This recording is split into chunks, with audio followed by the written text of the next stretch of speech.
rather be well known in my town than well known online anyway. The tattoo shop should look like this. You walk in and a kid's sitting there playing video games and ignoring the fact that a client just walked into the building. How did you get your style of Japanese to become so consistent? How are they calling themselves a traditional tattoo shop? Right. Where's the tradition? What are some of the most memorable tattoos and tattoo experiences you've had? And they were like, yeah, but if we teach you and you leave, we're gonna break your hands. And I was like, holy shit. Were they serious? They were dead ass serious.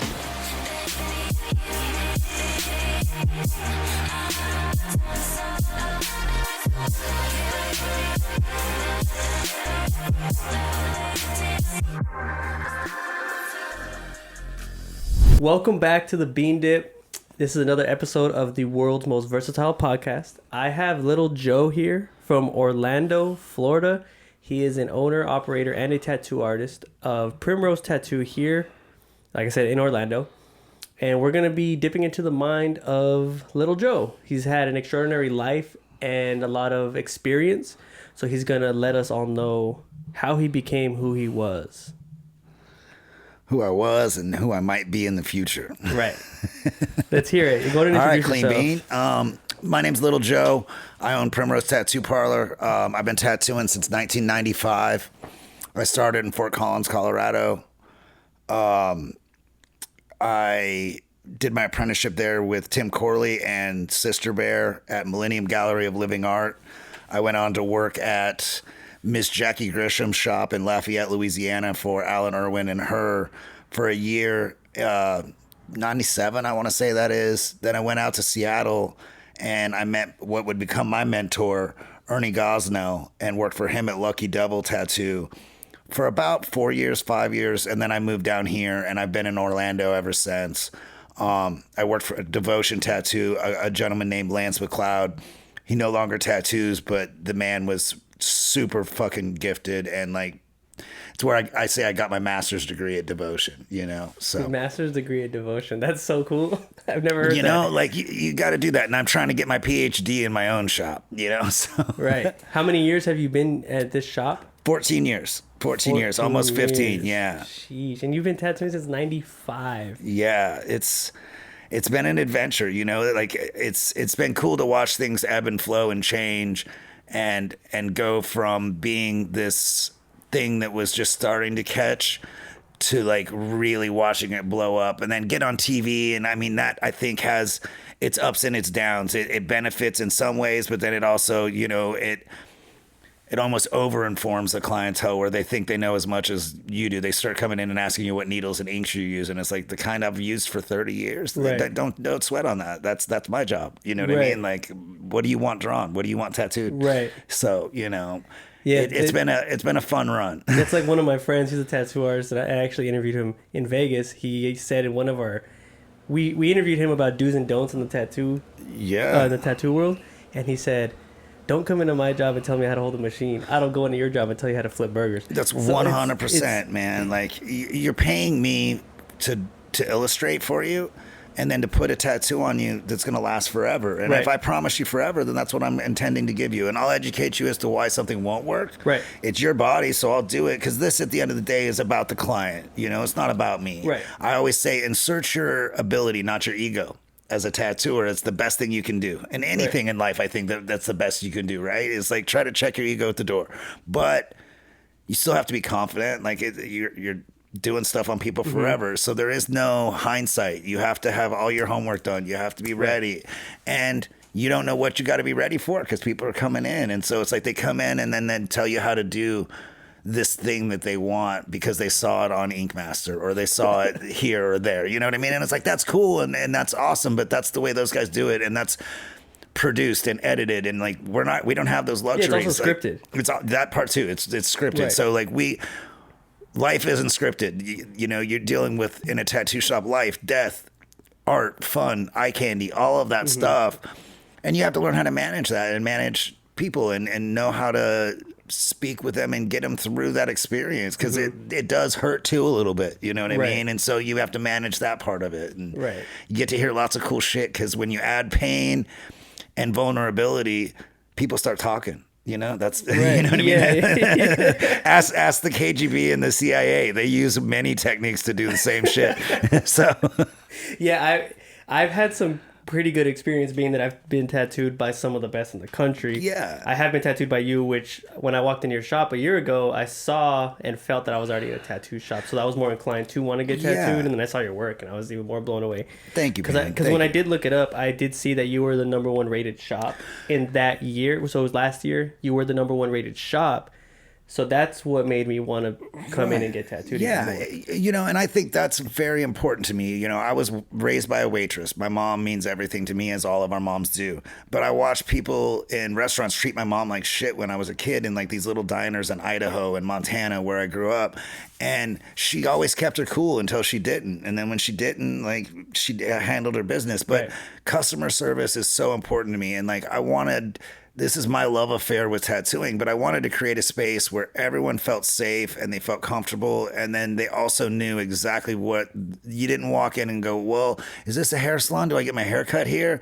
Or, you know, do I get my nails done here? No, like all we do is tattoo. All we focus on is tattoo, you know, and the customer experience is everything. And I think we still are like one of the only 5-star reviewed shops in Orlando, you know, and I'm very proud of that. I'm proud of the job that we do, making sure everyone feels comfortable. Girls don't feel like they're being exploited or you know, both Ross that works for me, he's been with me the whole 14 years we've been open, and myself, we're both married, and we want people to we try to treat people like we would want our wives to be treated, or our moms to be treated, or our sisters to be treated, you know, like it's important to us. Yeah, because I've had people that I've worked with, and whenever I do work with them and they invite me into their home, they're usually saying, if you bring people, make sure that you're gonna bring someone that you would allow around your girlfriend or your pets. 100%. And that's, once I heard, because I've never heard anybody say that. Right. So and it's funny, you know, my landlord used to live next door. This is a cool little unique space that we have, and he had this little dog called Buddy, and it's a beautiful little pit. And I've never seen that dog growl except for the one time he growled at somebody. I ended up actually having to handle that situation, we'll just say. And it was sketchy. And it was like Buddy was telling me already, dude, don't let this dude in the tattoo shop. You know what I mean? Like the animals, you trust the animals. They have a better instinct. They see right through people's bullshit. You know? It is true, though. It is, man. They can sense it. It's like they smell it on you. You know what I mean? And the guy freaked out and pulled a knife out in here, and we had to handle it. You know what I mean? But it's a tattoo shop. That's 30 years of fucking being in here. You know, like a tattoo friend of mine once said, like, you know, he was at a yoga retreat, and like he was clocking everybody at the yoga retreat and like seeing who the most dangerous guy in the room was so he could keep an eye on him. And then he like had this realization, like, dude, you're the most dangerous guy in the room. You're fucking checking up fucking everybody at a yoga retreat. You guys are all there to do nothing but yoga. Like, there's nobody dangerous there. They're not there to freak out and fucking have a fucking, you know, it's not a martial arts fucking retreat. It's literally, you're there to better yourself, you know. So where were you originally from? Where are you originally from? Caldwell, Idaho. Idaho. Just outside of Boise. So like 30 minutes south of Boise, like towards Nevada, you know. Grew up there, Montana. I went to high school in Colorado, right outside of Denver in Westminster at Stanley Lake High School. And then went on by the Stanley Hotel. Yeah, it's like right near there actually, you know. And I've been there a few times. And then, you know, that's what led me a high school sweetheart, if you will. She went to Colorado State University. I followed her up there. She's a year older than me. So after, you know, graduation, I dropped out 2 weeks before, like an asshole. But you know, I followed her up there and you know, started college and started my little journey. And then when tattooing presented itself, all bets were off. I just threw myself into tattooing 100%, because to me, like, you have to be all in. Tattooing, like, it's such a deep responsibility. Like, these things, you promise somebody something forever, then you better deliver. You know what I mean? You don't get to fuck up. You know? And that's not to say every tattooer's fucked up. I don't care who you're talking to and how long they've been tattooing. You make mistakes. That's part of life. You know, like those little failures. But it's like Bob Ross, where it's like they're happy accidents. You start to learn how to like, nobody knows you fucked up. You just keep moving and you make it happen, you know? So, but it's one of those things where like you have to, like I said, you don't insert your ego, insert your ability, have confidence in yourself, do your prep work. And so then when you're in the moment, you don't get caught off guard, and you don't, like, if somebody jumps in the wrong spot, you still know how to work around that and make it groove for yourself. So there is that. And then I also came up like Seattle. Yeah, I was gonna ask you how you got into because you said you got into tattooing because this girl moved to. Yeah. Well, you know, like I remember at 13 being with my mom, like doing laundry, right? And I saw my first issue of Outlaw Biker Tattoo magazine, and all my uncles had their own issues, and so like I saw tattoos as these things that like vets had, and guys who had gotten into a little bit of trouble maybe had, but men had these tattoos, and so I always thought they were cool. And then I saw people like Jack Rudy, who drew this shirt, and Guy Aitchison and Eddie Deutsch and all these amazing tattooers, and what they were doing with tattooing. And I was like, holy shit, this is the kind of tattooer I want to be. You can actually do art, and this can be an art form. And so at 13, that set the tone. And then I asked for my first apprenticeship when I was 15 at Ace Tattoo in Denver, Colorado. And they were like, yeah, but if we teach you and you leave, we're going to break your hands. And I was like, holy shit, man. Like, okay, well, I guess I'm going to go do something else, you know? And then... Were they serious? They were dead ass serious. You know what I mean? If we teach you and you leave, we're gonna break your hands. Well, and at that time, you know, tattooing wasn't what it is now. It's not so saturated. Yeah. It was way more sacred. You had to like really earn your way into that spot, and they were serious about it. If they're gonna give you these gifts, then they're not just gifts. That you're part of their lineage. You're part of their family now, and you don't abandon your family. You know what I mean? And so, break your hands. And that family, they happen to like be real deal, like. They did some stuff, but you know, like tattooing up until the mid 90s, like they still blew up tattoo shops that opened up across town. They still did shit like that, you know, and now it's like Starbucks, they're everywhere, you know? Right. So, yeah. I was going to wait to ask you about that till a later time, which I probably still will. Yeah. So when you got into the tattooing, where you found your first apprenticeship, that you were in Colorado and then you went to Seattle? Yes, yeah. So I like that was, you know, being a kid from out west and a poor kid, for lack of a better term, like tattooing gave me this option to travel and see the United States and see different parts of the country and do these things. And so I traveled a lot when I was younger. And so I got my apprenticeship in Fort Collins, and then I went down to Louisiana because, like, I had a friend who worked down there. He got me a job. It was great. The culture shock was insane, and I love the South. But then that same high school sweetheart got upset, so she wanted to move back home to where her family was, which was back on the Pacific Northwest. And so we moved to Seattle, and that's how I got into Seattle, and I met Ernie Gosnell, you know, and Ernie is, you know, a lot of tattooers have said, like, he's one of the coolest guys on 2 feet. Like, he did all these signs, you know, he painted those. He painted signs for Coca-Cola. He painted for Ted Turner. He's from Atlanta originally. And, you know, he took me under his wing, and it really, that's where I cut my teeth. But it was in a very gnarly, it was on Rainier and Genesee in Seattle, and like that's still notoriously one of the rougher like corners in that city, you know what I mean? But I did my time there and had some fun. So that's crazy. I'm gonna have to ask my friend, because the dude that I was just with in Vegas, he's from Seattle. Oh yeah, ask him about Rainier and Genesee, and ask him about Rainier and Genesee in the 90s, man. You know, that shit is fucking, Rainier Beach is one of those neighborhoods in Seattle where, you know, it's a little bit better now, but back then, whew, you know, like we would find crack in the fucking couch. We would find drugs. Like, you'd have kids come in and you'd have to watch them, because like they'd have, like, Ernie let you smoke in the tattoo shop.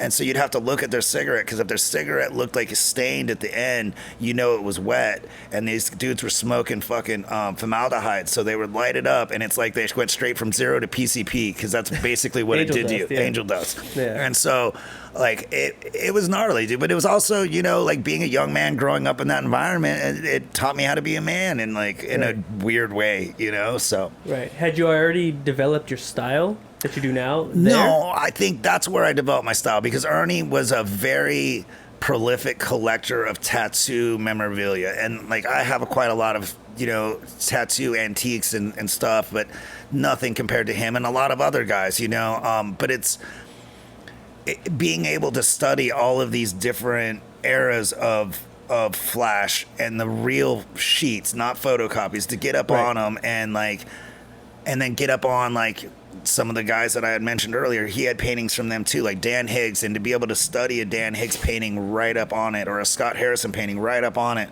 man, like it really helped me start to develop that style of, I wanted to be a traditional tattooer, but then also I don't want to be locked in that box either. I really love Japanese tattooing. I love all tattooing. That's what I always tell people. Your There's Japanese nothing. work is sick.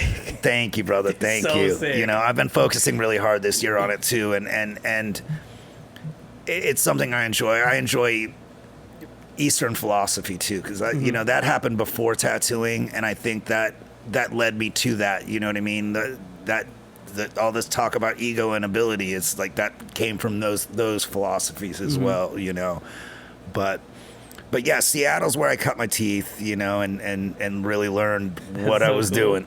Yeah, no, because there's some sick tattooers out there for traditional Japanese traditional. Yeah, and it's not the same, because you can't really go into a shop nowadays and find that anymore. No, it's because it's so oversaturated. It's so oversaturated. Everybody, as cool as it is to have all this information in your hand, I think it also limits you in ways that you don't realize. You're in an echo chamber, and like you're stuck with this trend that only looks good on a screen this big. So then that's all they're thinking about. And so people aren't doing the bigger body work. And there's a few of us from my generation who, like, we didn't have Instagram. We didn't have Google.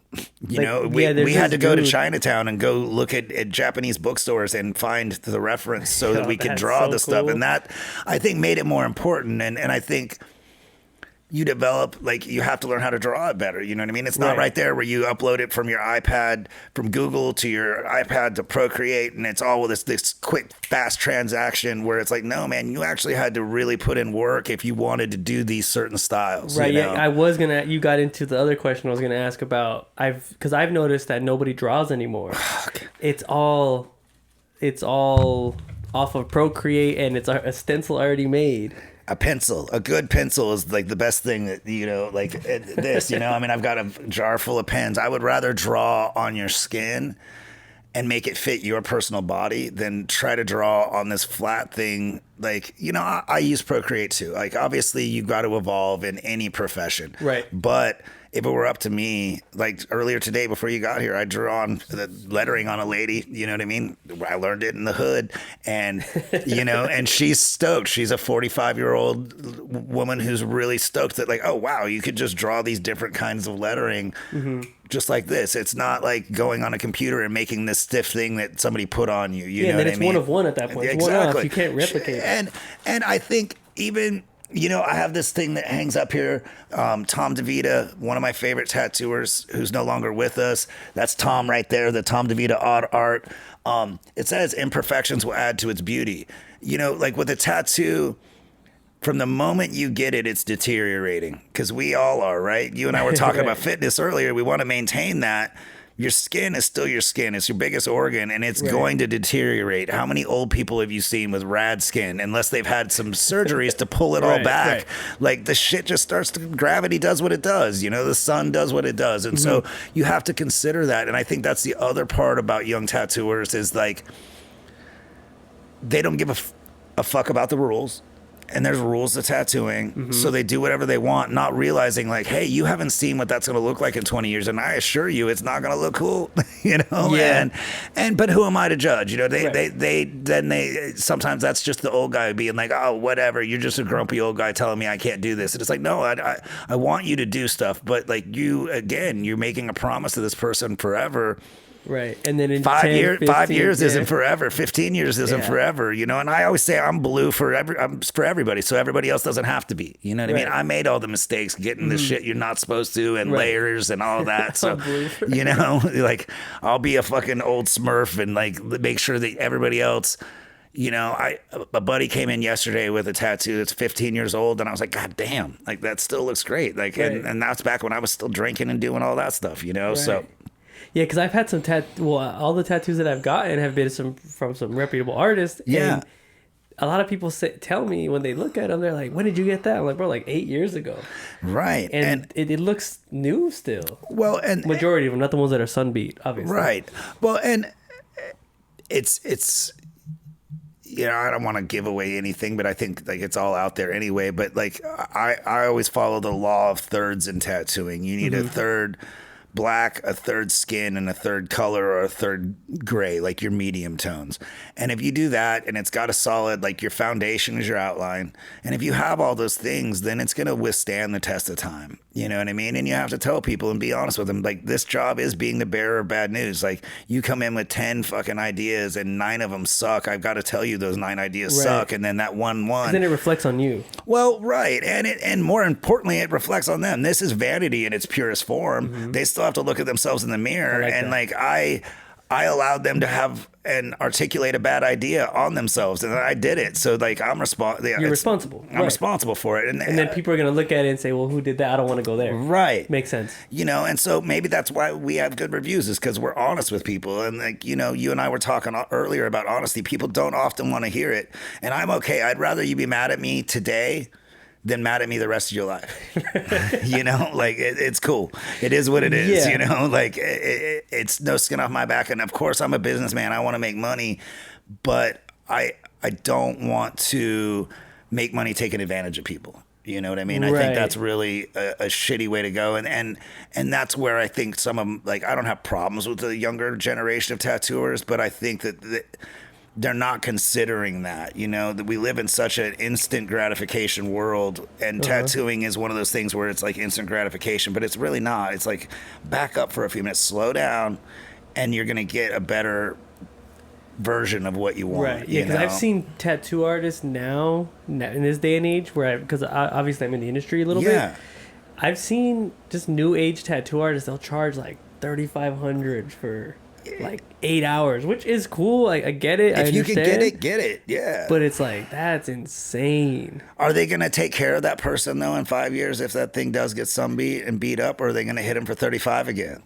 You know what I mean? And that's I don't know. And how long will that sustain itself? And that's the one thing. Like, I came up that neighborhood tattoo shop on Rainier and Genesee. Like, we did $20 names, and that was back in the 90s. And like I protested with Ernie, and I was like, fuck that. I'm not doing $20 names and giving you $10 at the end of the day. So I did $40 names. Right. And I stepped it up a little bit. And he fought me a little, but I'm glad that I did, because, I knew my worth. And then also they know their worth as well. It's not about like shooting the bottom of the barrel. You know what I mean? And also, if you do that and you treat people right, that $40 name can turn into a bodysuit. You know what I mean? And then I guess what I'm getting at is, like, I think some of the younger generation don't realize, like, you don't need to get rich off of every tattoo. You know what I mean? Like, build a client for life and build some sustainability. And you'd be surprised how the money will come to you. But when you're young, and like, this is a cash grab business, you know what I mean? Yeah. You can easily get it. Yeah, and then anybody could just come off the street and just start get a machine from Amazon and then start doing it. These pens, man, have taken the learning curve and just decimated it, because you can plug and play. You've got a cartridge. My first job tattooing was cleaning needles. I'm sorry, Tim. It was the 90s. We all know it happened.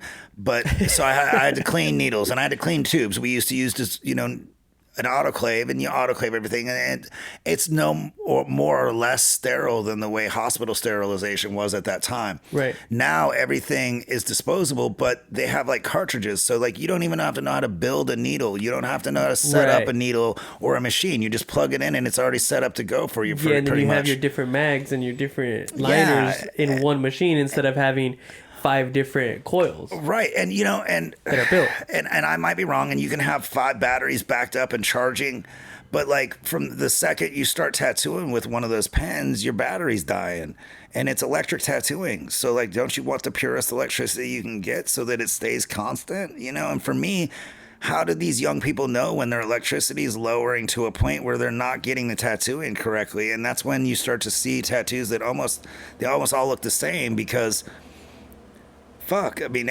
nobody's electricity is all running at about halfway, instead of like having a really pure, like I have a battery over here with a battery backup, and then you because it's a direct current. Tattoo machines, the old ones, are direct current.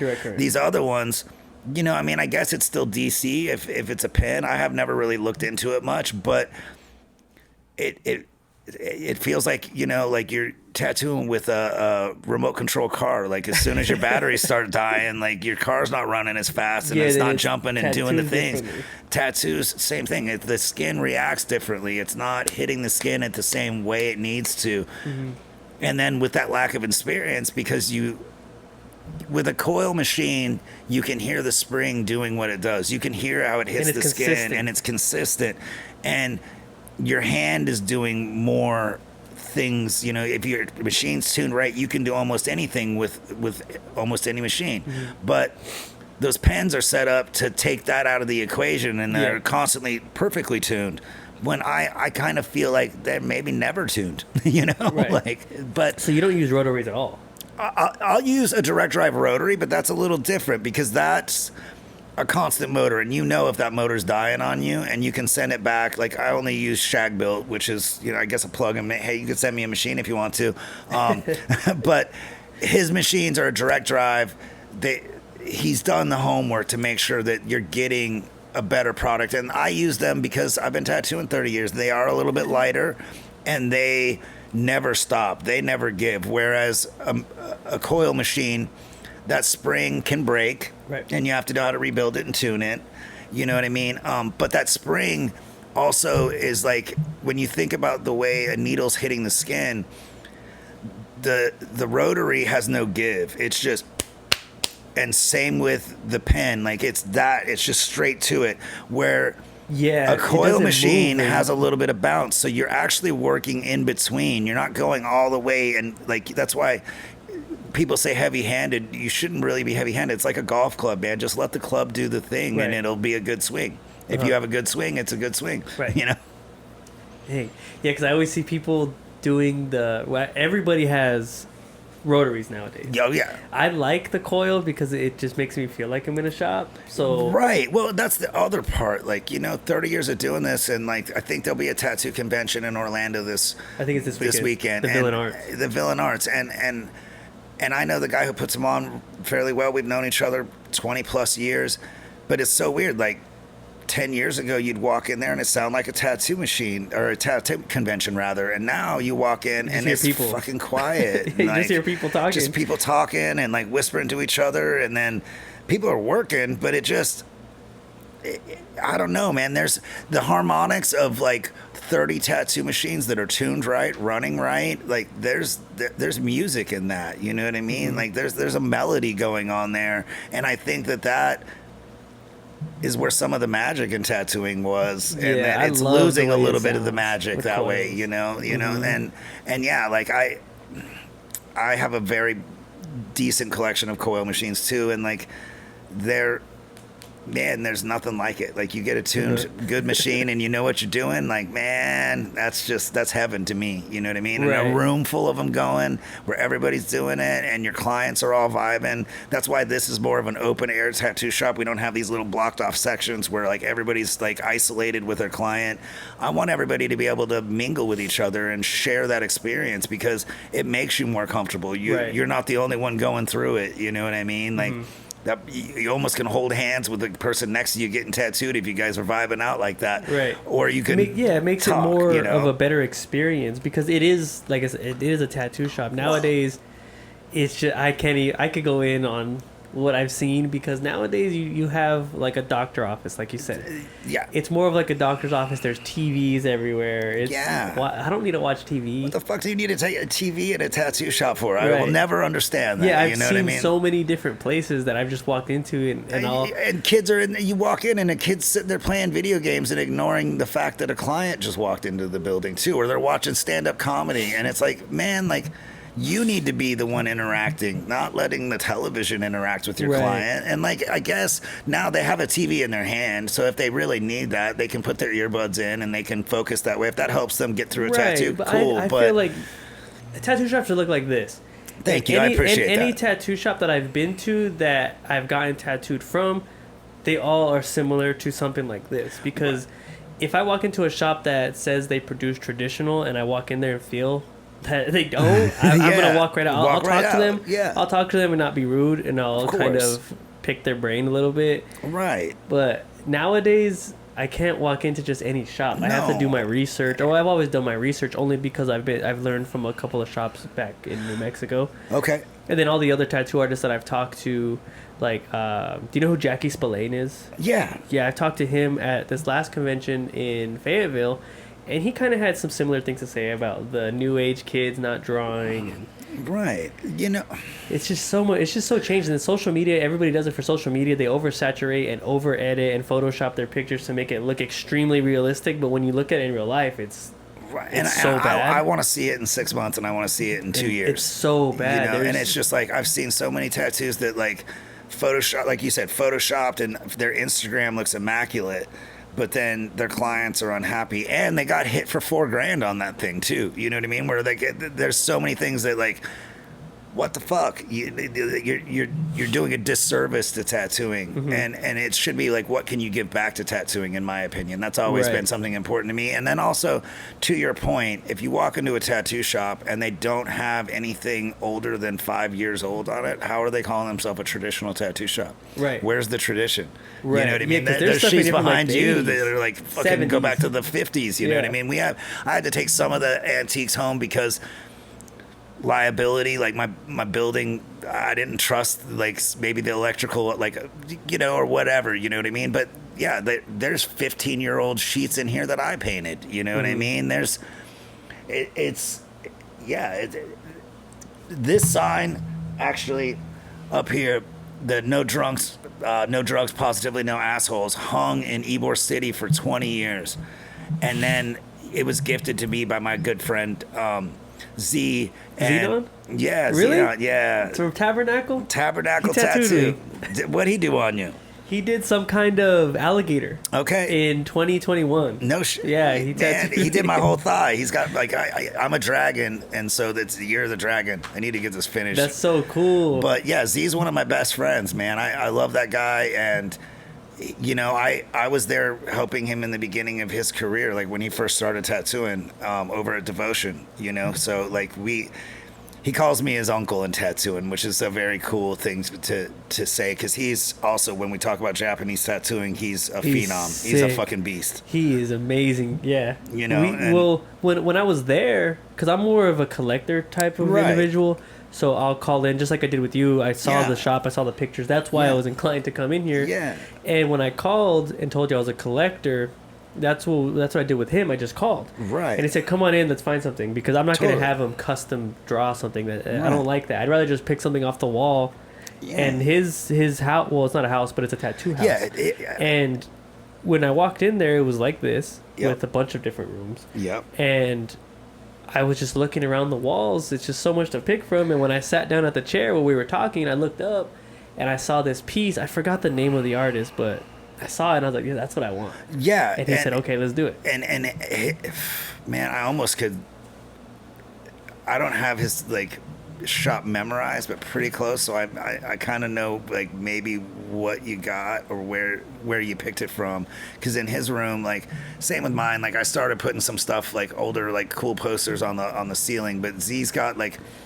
I've always loved that house look of a tattoo shop. You know, it's either like this, like where it's open and like everything is the way it is, or if it's in a house, that's cool because you can have 3 tattooers in one room and 2 tattooers in another room, and that space, you know, he's done an amazing job with it, and it definitely leans more towards a Japanese with a touch of American, where mine is more American with a touch of Japanese. You know, we kind of, we're opposites that way, but we always say we've got I-4 locked down. Like, you know, like you don't need if you're not going to him and you're not going to me, then like there's nobody else on I-4 you need to go to. You know what I mean? We got the I-4 corridor locked. How did you get your style of Japanese to become so consistent? Homework. You know what I mean? Like anything else in life, like you have to practice. It's just like going to the gym, man. Like a guy I worked with at Lucky Devil in Seattle, Eric I told me that like drawing is like working out, and if you stop, then your muscles atrophy, and so you have to just stay on it. And I still, to this day, I of course will look at some stuff online because it's a little bit easier of a transaction. Right. I don't have to travel to go to get, but I spend a lot of time on eBay studying and looking for books. Like I'm still a bibliophile, you know what I mean? Like I want to have the real reference. I want to be able to try and read the story and educate myself on it as much as possible. And then you got to just stay on it. You know, just consistency I think is the biggest part, and being honest with yourself, not just like I think sometimes like, you know, we talked about how some kids don't even really draw anymore, but then when you are drawing, you have to have an editing process, just like a writer, where it's like, it's not that first drawing that is the hit. You know what I mean? Sometimes it is. Right. But sometimes I'll draw 4 or 5 of the same thing to see what I can do. These different ways of composition, these different ways of approach for this same subject matter, so that 1, your client has more options, but then 2, it's making your brain work harder. It's making you figure out the subject matter better. And then once you're involved in the tattoo, you're not lost. You know what I mean? Right. And so, and then not doing your homework takes that all away. Cause yes, it does. You know, there is no hindsight in this business. That was one of the things that Tim Corley, who taught me, was always really big on with me, was like, look, man, it's all foresight and no hindsight. If you don't do your homework, it's going to show. And if you don't do your homework, your tattoos are going to not always look good. You know what I mean? Because you'll be stuck there wiping somebody and thinking and hurting them because you're wiping on this thing that already is open and hurting, and it's because of your lack of decision and your lack of homework. But like once you've done your homework and you're ready and prepared, then boom, you know, like you got yourself set up, ready to go. You know, right? Yeah, is that a back piece? The sleeve. That was a sleeve. Oh, yeah, and she's actually getting that finished 3 sittings. She's an animal. You know, I did a bodysuit on her dad, so it's sick. 2nd generation Japanese bodysuit. You know, that's so sick. But she grew up same thing. Like she grew up watching her dad get a Japanese bodysuit from me, and he and I are good friends. You know, that happens when you spend that much time with someone. Right. Not always, but mostly. And I gave him a book because he had gotten tattooed by me back in the day, and she brought it in on her 18th birthday, and it was a Horiyoshi 3 book, and she's like, I want a tattoo that looks like this, but I want you to design it. And so that's what we did for her 18th birthday. Cool. And it was like, holy shit, she did part of it, because that was the cool way people would educate themselves and come into a tattoo shop. Now they come in and they have their phone and like it's Pinterest, and they're like, I want this. And it's like, so okay, bad. Cool. I'd rather come in and say, yo, do you know Aaron Coleman? Do you know Chris Garver? Yes. And just start naming all these people like Dustin Bunny at Deluxe. Yes. And then you have the people at Great Lakes. Bunny has his own shop now. I didn't know that because he doesn't have Instagram. Bunny don't Instagram. Bunny don't Instagram. So it's Forward Tattoo, and it's I love Bunny. He's a very dear friend. He did my chest up here. Yeah, I need to get tattooed by him. Man, and so him and Zach Stuka opened Forward Tattoo in Madison, Wisconsin. Okay. So they're there, and they're crushing it, man. That's so sick. And then you have other people, just the old school dude. Like I met this dude named Leif from Greenville. Leif is great. He's so good at tattooing. I walked up to his booth at a convention, and it just takes me to that era of tattooing, because it's so overlooked, and nowadays everybody just wants to do this realism, and it's where they have a 1080 DPI printer that'll print out a perfect stencil that you don't even again, it's plug and play. The machine does all the tricks for you, the copier does all the tricks for you, your phone and Procreate does all the tricks. Like you don't have to know how to draw a snake. Like there's these things I'm not going to show on here on how you do it, but like there's tricks to drawing a snake, there's tricks to drawing a dragon, there's tricks to all of this anatomy, and there's formulas, if you will, that you have to teach yourself. You know what I mean? Like, you got to teach yourself how to draw Japanese armor, because if Right. you're tattooing and the armor stencil falls off, you need to be able to draw it on there and keep it going. You don't get to do half a body or half a suit of armor on a samurai. Right. You know? So I think, and that's the beauty is like, if I don't know half of the people that you just said personally, I've known of them my whole career, because they're people that are on the level that are where you want to be and where you want to stay. And I think that's where some young people, and this is just observation, but like some of those young people don't give a shit. They want to do that thing that's cool right now. And they're not studying these guys that put in a body of work, and that's how you're judged. That's how you're judged as an artist, is by your body of work. You know, the artistic process is imitation, emulation, and if you're lucky, you get innovation. Right. You know? I like that. I like that. And so I think that's really important. We all start off doing what we like. And the things that we like. I started off loving Sailor Jerry, and I wanted to do pinup girls that would make Sailor Jerry proud. Right. And then you move on and you learn that, but like that's not the end of it. You know what I mean? You got to keep going. Like, tattooing is a series of plateaus where you get to one, and then there's a bigger mountain ahead of you that you got to climb, and then there's a bigger one that you got to climb. And when you're ready to quit climbing, stop. Just put the shit down and walk away. You know, Sugar Bear, he owned Emporium of Design in Denver. His sister was also involved in the tattoo shop where I learned. And Bear told me one time, and there's a photo of him on the wall over there that we could probably zoom in on, and it's a good one. It's old black and white. But he's like, the second you don't want and you think you've learned it all and you've got it all, quit. And also, don't listen to your clients. Listen to your peers. Right. You know what I mean? Because if you listen to your clients are all going to tell you you're the most amazing thing that ever happened. Right. And you've got to believe that to a certain extent. Right. But don't let it go to heart, because the second you truly believe you're the shit, then it's over with. You know what I mean? You stop learning, you stop progressing, you stop being better. And I think even in the last year, that's why my Japanese stuff has progressed a little bit more. I recommitted to a different approach. That's the same approach I've always had, but I wanted to push it further, and you got to do that, you know. And I have friends like Xenon that, like, you know, I can call him up and he'll kick my ass verbally, and I'm still open to a critique. I think that's the other problem with a lot of young people. They don't want to have an honest, like, constructive criticism. You know what I mean? Like, I remember when I was young, you'd ask a tattooer that was above you, that you respected a lot, to critique your portfolio and let you know how you could be better.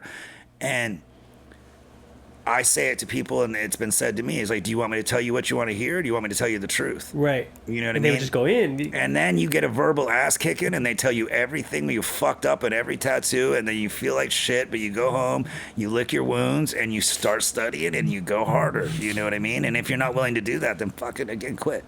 Right. Yeah. in my opinion. No, that's facts, because with the today's age, social media and everything, it's just, you don't have the homework, you don't have the experience anymore. It's just, everybody's worried about going viral, or they're worried about the likes. Like, I don't even give a shit about how many people like my tattoos anymore. And of course, it's a weird yellow pages for me, is the way I look at it, because people don't have yellow pages anymore. So it's a way for people to find you. Google's a way for people to find you, but it doesn't define you. You know what I mean? Like, just because you've got X amount of followers doesn't mean you're a fantastic tattooer. It definitely doesn't. You know what I mean? If anything, it could maybe make it so you never get to be a good tattooer, because you did that thing that Sugar Bear told me not to do, and you started believing that 14,000 people who told you that you were amazing. You know what I mean? It's like, believe 3 of them, and then don't listen to the other ones. Because you could actually zoom into most people's work, and if you take off the saturation and all the other edits that they made, there's so many there's patches that need to be filled. I've never edited one photo on my Instagram ever. Like, I just I take the photo. Lately, I've asked Ross to do it, because we were joking earlier about, you know, tattooing's robbed me a little bit of my vision. So by the time I'm done with a big sitting, I'll take an out of focus tattoo photo. You know what I mean? Right. So Ross is kind enough to like set up a fucking thing and the lighting, and he'll take some photos for me, so I get better photos lately, and Right. and that's helpful. But you're not like editing I'm not them and editing adding- and putting a yeah. filter. No, I just take That's what it from people do now. Yeah, And they sell it. They sell and the that's dream. cheating. That's it's cheating. You know what I mean? Because tattoos Like, don't really look like that. Black isn't that black. No. No matter how much you pack it in. I've used the same black for 30 years. I know how black it can be. And like I share photos from time to time on my page. Same thing, unfiltered, just the way I took them. And you can see what that black's going to look like in 30 years. You can see what red's going to look like in 30 years. You can see what, or 20, you know what I mean? Because I've been in Florida 20. So it's more consistently like a 20-year gap where I'll see Right. it from 20 to 10 years. And I'm like, all right, but you know the one that I posted yesterday, I was even like, man, I got the black in on that one. You know Yeah. what I mean? And he was hanging out in the woods where there wasn't a lot of sun, so he didn't beat it up, you know. But Right. they're gonna look the way they look when they age. You know, Jerry said make it black. You know what I mean? But like you said, like there's black, and then there's somebody who went in there with a filter and added another layer of black over the top of it to make it look extra saturated, and so you can't see any little hiccup in the lines or any hiccup. Yeah, because when you take it out, you can see all the hiccups. Right, and again, I'm gonna refer back to Tom DeVita, man. Imperfections will add to its beauty if you gave it an honest and real approach. You know what I mean? You're a human. You're flawed. I'm flawed.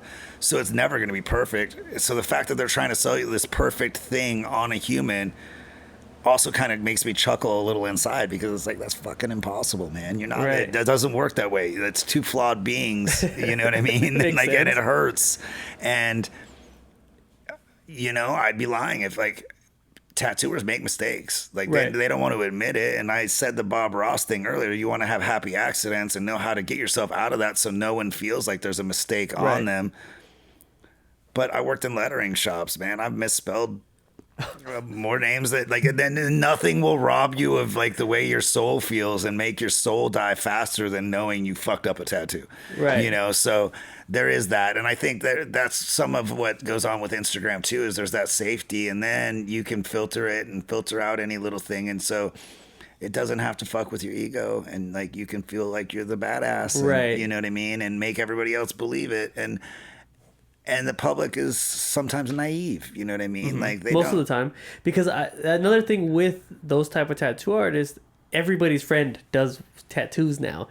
And God. whenever I talk to someone about tattoo artists and being in the industry, where I kind of, because I work with tattoo artists, I Yeah. film them, and I always see their work, and then it's just, I could just look at it and see the imperfections in it, Right. just because of the people I've been around. Even some black and gray artists are good, Yeah. but you can tell when some are rushed, some aren't. You could tell if they got taxed. It's just, it's out of this world. Yeah, and that's, you know, I learned in a predominantly black and gray tattoo shop, which is ironic because I'm mostly known for my color work. You know, I love doing black and gray, but I was lucky enough to work with some of the not Jack, but like Gil Monty did a guest spot in my shop, and he's one of the more well-known black and gray tattooers ever out of Los Angeles.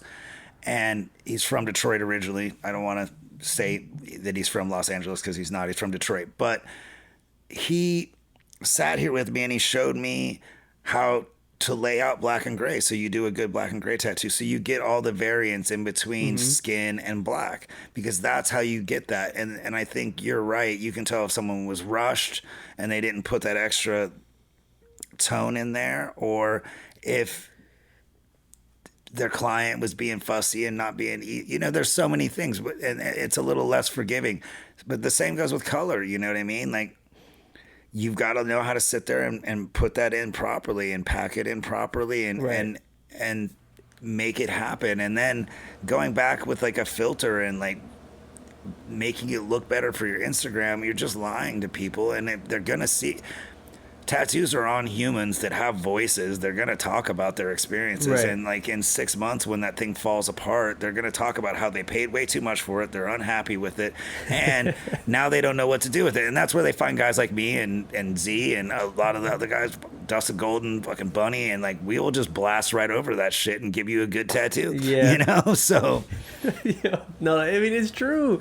It's so true. And I hate the way that the curve has gone. yeah. Because I can always appreciate this style of tattoo shops. Yeah. From to begin with, like forever. But with this day and age, it's always good. And I don't like the curve. I don't. No, I don't either. And you know, to your point, like when someone comes into my tattoo shop or goes into a tattoo shop, I want them to feel like it's timeless, right? Tattooing is a timeless thing, so it should feel the same as your dad felt walking into a tattoo shop or your grandpa felt walking into a tattoo shop. To me, that's when you know you're in a traditional tattoo shop, because it's timeless. That you walked into a weird time warp where a lot of social norms are kind of suspended, like everybody just gets along because they're there for the same purpose. Right. You know what I mean? Like, everybody doesn't have to have the same viewpoints on everything in life. And there is that beauty in tattooing that still kind of exists.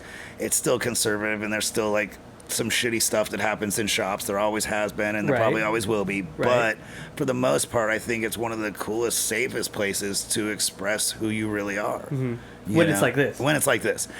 When it's somebody who's like a specialist and like, oh, this is what I do. This is my thing. Well, it's like it's so opposite of the way I guess I've always seen it, because again, like, they don't have to wear that thing, and it is about like my name's attached to it, but that doesn't.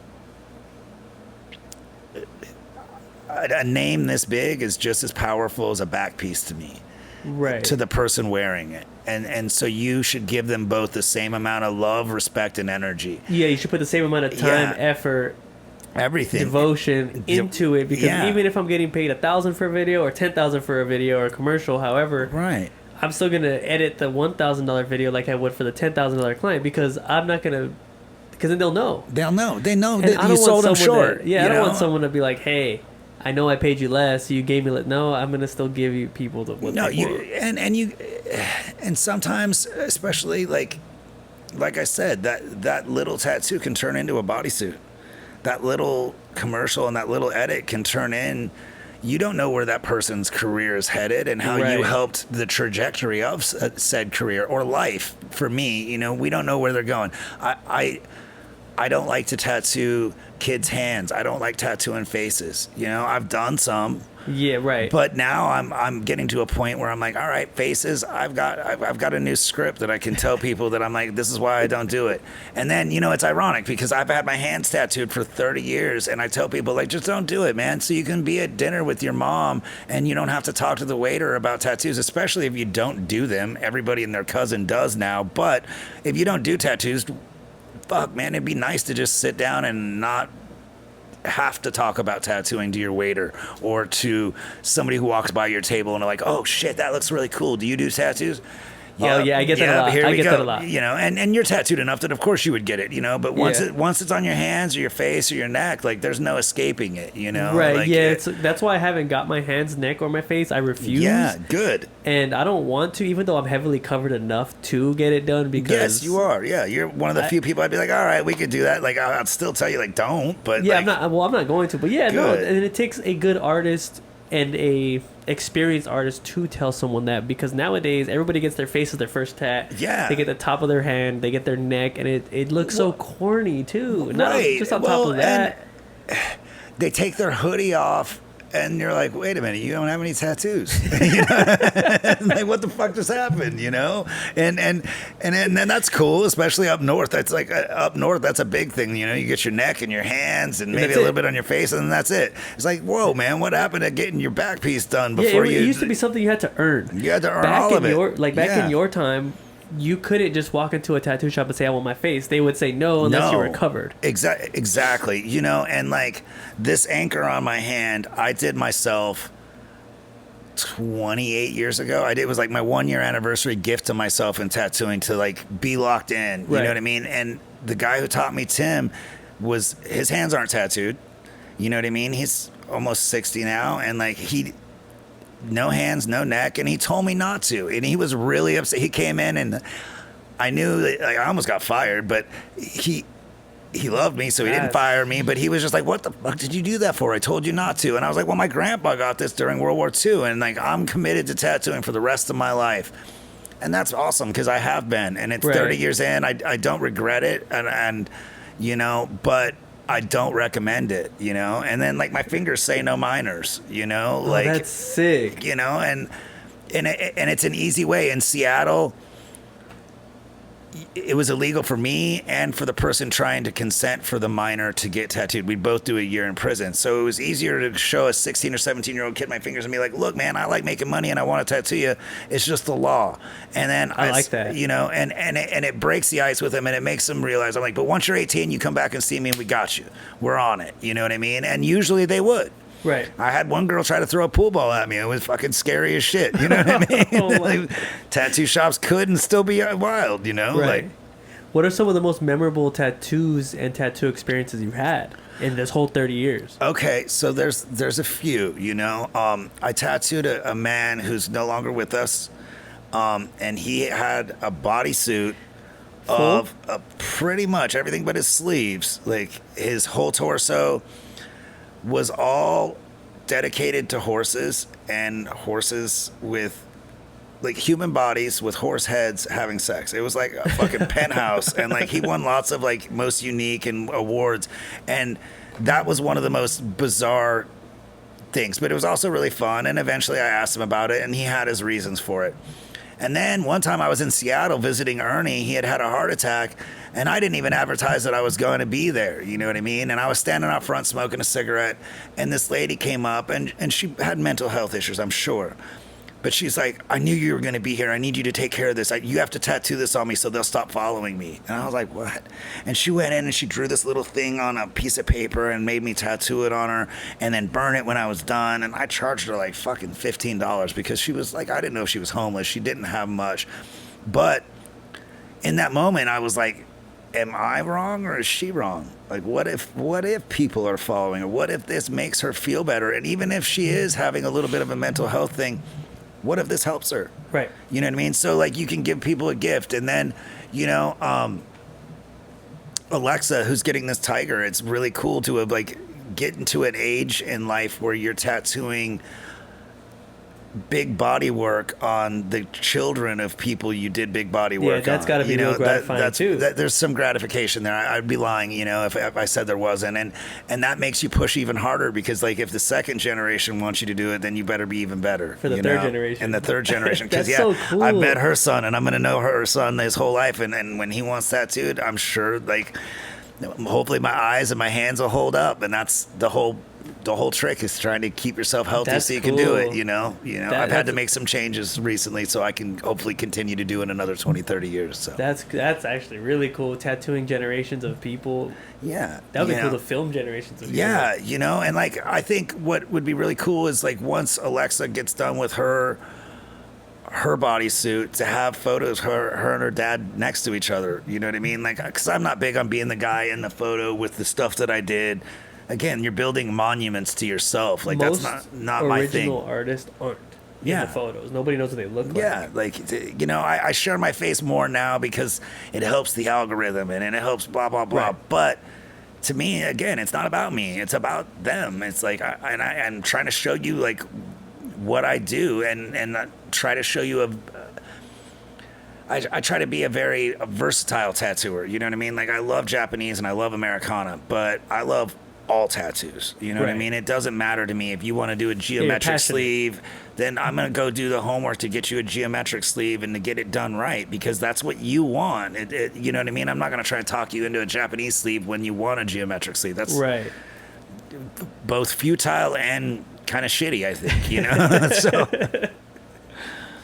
but, you know, that's not to say like you have to educate people and make sure that they know what's possible too, you know, and that's really always been important to me, you know. And then sterile chain of events, of course, you know, you got to make sure that everything's safe. This place looks crazy and cluttered, but it's like glass tops where we tattoo is the safe spot because it's actually about my safety. And of course it's about the general public, but I'm the one at risk. That's one of the reasons tattoos are expensive because I use a brand new needle and a brand new tube every time. If you jump, I slip and stick myself. I have to break down, set up, and start over again, and then sweat until I can get to my doctor and fucking get a fucking test done. And that's 30 years of that, you know what I mean? But like, that's the truth. Like, fuck, all right, here we go again. And I had a scare a couple years ago when I first had some health issues happen where my doctor thought like I had a needle stick and that I had given myself Hep C. And thankfully I didn't, but that's scary stuff, you know? And Sister Bear, Sugar Bear's sister taught OSHA classes on this stuff because she told me when I was 19 years old, she's like, you want to be able to do this for your whole life, and complacency kills. You know, so you need to be on top of it. This is about you and your protection will protect the public. You know, and so I've always been big on that, and that's what I tell the health department when they come in. It's like, everything I'm doing here, I'm doing for me. I mean, of course I'm doing it because I want the public to be safe, right? But I'm doing it because I don't want to take hepatitis home to my wife. You know, no. I mean, it's facts. It's facts. It is. It's straight up. That's I mean, you can get syphilis doing a tattoo. You know what I mean? It's a fucking it's blood transfusion. It's almost bloodborne. Yeah, you know, HIV is the one that we don't have to stress about as much unless you're body piercing, but every other one, like every sexually transmitted infection is a bloodborne infection as well. Right, so like you can fucking get that shit. You go home, I've not cheated on my wife in fucking 16, 17 years almost now. I go home and fucking have to explain syphilis. What the fuck would that be? You know, like Jesus Christ. Because if you didn't even know you had it, and then you go, and then you're a carrier. And so that's dangerous. You get a needle stick, which we all have. Every tattooer's gotten one. You have to like get through that day. Call your doctor. I have a great GP who like he knows me, and I'm like, hey, I need you to do a test for me real fast. You know what I mean? And then it's like anything else. Like back in the day when you were playing craps with your fucking privates and you motherfucking not covering yourself with not having self-respect, and you have to get an HIV test because you did something you thought might be dangerous. And man, that waiting period's a motherfucker. So like, complacency kills. Just be cool, you know, try to set your client up so they can be comfortable, so they're not jumping on you and you don't stick yourself. Right. But it's one of the reasons they are expensive. It doesn't mean they need to be $3,700 expensive. It's still, I am taking my life into my own hands. You know what I mean? Right. No, it makes sense. It makes sense. And some of them do need to be $3,700 expensive. You know what I mean? It just depends on what it is. But you have to kind of gauge who is worth it and who, because you can tell the difference between who does their homework and who doesn't. Right. But I always say complacency is catastrophic. It is. That's one of my favorite things that I always say. It is. And whether you're driving, you know what I mean? You get too comfortable. And then boom, next thing you know, and you're fucking, you're in the back of an ambulance, you know? Complacency is, it's the worst thing you can have in life almost, you know, other than too big of a head maybe. Right. Yeah, because a lot of people with that social media status have a bigger head, and there's been countless times where I've tried to reach out to someone and they're just kind of like brushing me off, and I'm like, bro, chill. Like, who do you think you are? Who do you think you are, bro? Yeah, you know, like we're all human beings. Right. And I've talked to some Ink Masters dudes. I have a couple of Ink Masters dudes that I've talked to, and they're so chill. And they've been on TV. And they should be, you know, but then you get these dudes on social media and then they'll act differently, but it's like, bro, I'm talking to artists that are way more experienced than you. What, like, chill. Right. And I think that's what's funny too, is, you know, that you get famous real fast because of Instagram, and it's like, okay, so these kids are 27 years old and they think they're a rock star now, and so they can like ignore you reaching out to them, or ignore what I have to say, in my opinion, of 30 years. I've been tattooing literally 3 years longer than they've been alive, but they're more famous than me, so they obviously know better, you know? Right. And it's like, or they know better than Bunny, or they know better. Like, no, man, like, you know that all of us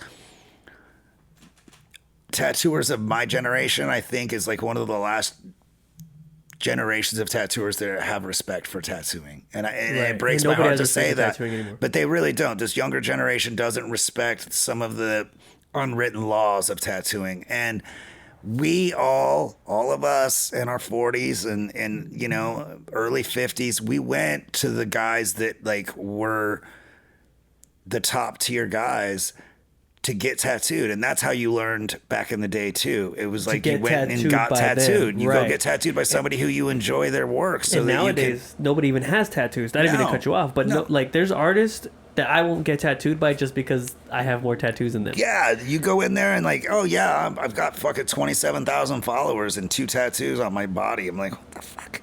You know what I mean? Like, how are you even doing this to people? You don't even know what it feels like. You don't know how to heal the tattoo. Right. You're telling them how to heal something, but you don't know how to. You don't even know. You don't even have one. We live in Florida. Like, taxiderm in New Mexico, that stuff is good. You wrap it and leave it on for a day. Maybe wrap it for 2 days. That's good because it's dry and you've got different things and it's dustier. In Florida, we've got heat and humidity. You're creating a boil, and like you have maybe a 50%, 60% like heal ratio where if there's one little bit of bacteria, and there's a lot of bacteria in Florida, and the air and the water, and like it's fucking 80% water right now, right between us. You know what I mean? We can't see it, but there is. If when they reapply that, they're applying a big boil, like it's just going to turn into a really fucked up scenario for them, and the heat and the humidity just expands that and makes it worse. So, you know, but again, now I'm an old guy who didn't adapt to that thing, but you know, I don't. In 30 years, we never used it, and all the back pieces and sleeves and everything I did healed up just fine when we did it the way we did it. And so, you know, there's always going to be those arguments from the young kids who, like, they're going to use the next best thing. You know, they're being sold a product. This is an industry. So we have to keep that in mind. Do you know what I mean? Like, Harbor Freight owns the biggest tattoo supplier in the world now, and nobody really knows that. It used to be a good tattoo supplier, and now it's fucking you're buying Harbor Freight tools.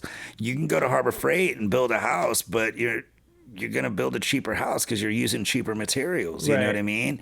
And you can't go buy Craftsman anymore, but like Craftsman used to be one of the more solid brands. But if you really get a great mechanic, he's fucking ordering his tools from Snap-on.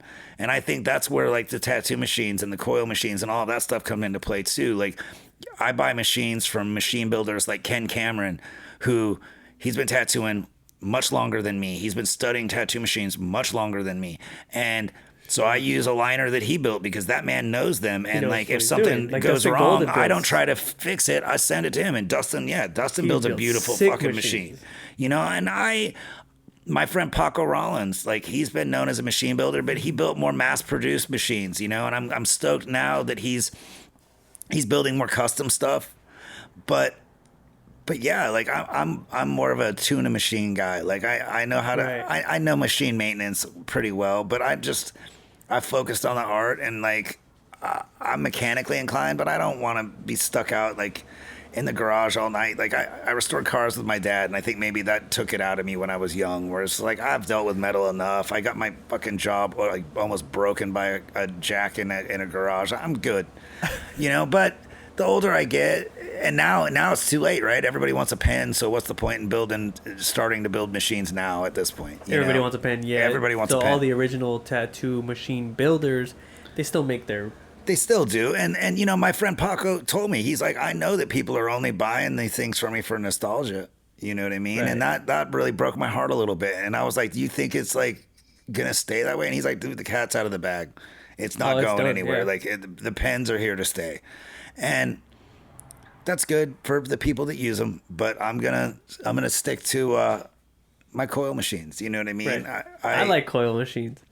They feel so much different, and it just feels like you're getting a tattoo. And I like the sound. I have a machine that Painless Paul, like he had told me he had made, and I spoke with Shane Enholm, who is the fucking master of, like, he knows more about tattoo machines than anyone on the planet, and he was telling me that what the machine actually was, and it doesn't have a capacitor on it, and so it has this blue spark, and it sounds crazy because it's aluminum. Like, you could hear it from downtown if I ran it, and like when you're tattooing people, you could straight up shock the shit out of them because that capacitor, like that blue spark touches them and it just like lights them up, and you got Vaseline on their skin, so it lights up the whole fucking thing, you know. And I've used it on a few people that I love that are friends, where I kind of zapped them on purpose. Like, you know, you can still have fun in a tattoo shop, and it's not completely being an ass and being mean.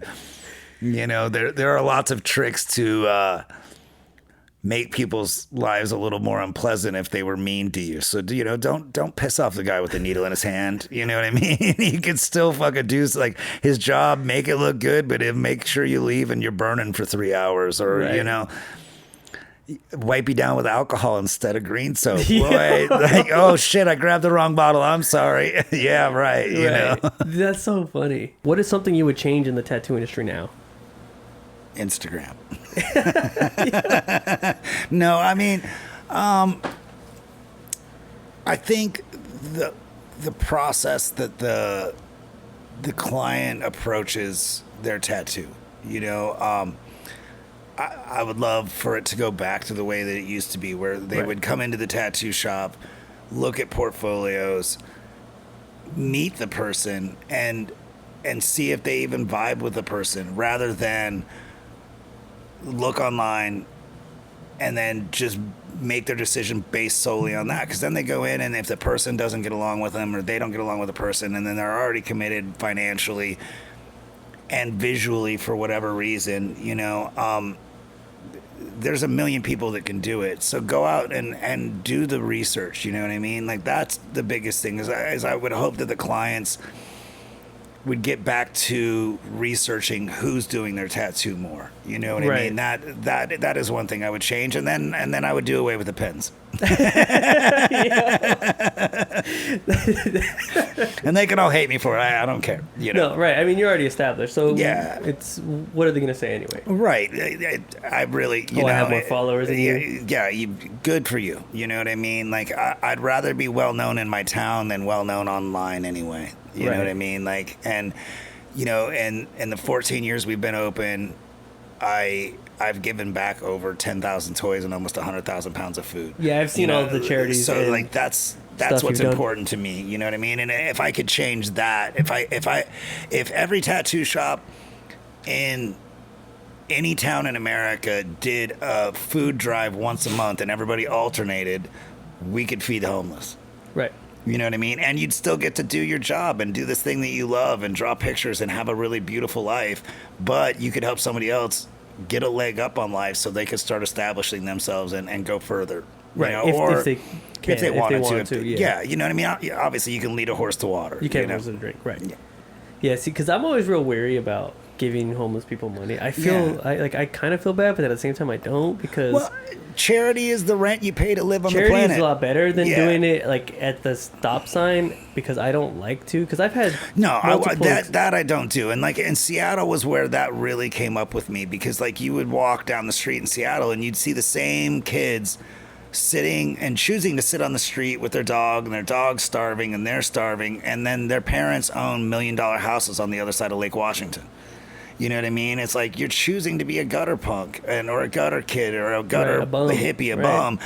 And then that can start to lead to mental health issues, you know what I mean? And it's the same as with drugs, you know, or anything else. Like, you know, until people want to better their lives, they're not going to. But you and I have talked about it. I'm living proof that you can change your life, and you can change your life for the better. Right. And you don't have to believe everything your doctor tells you. Listen to him, but then believe in yourself. Right. You know? Right. Yeah, believing in yourself and having faith in yourself and your abilities to become something with your life. Yeah.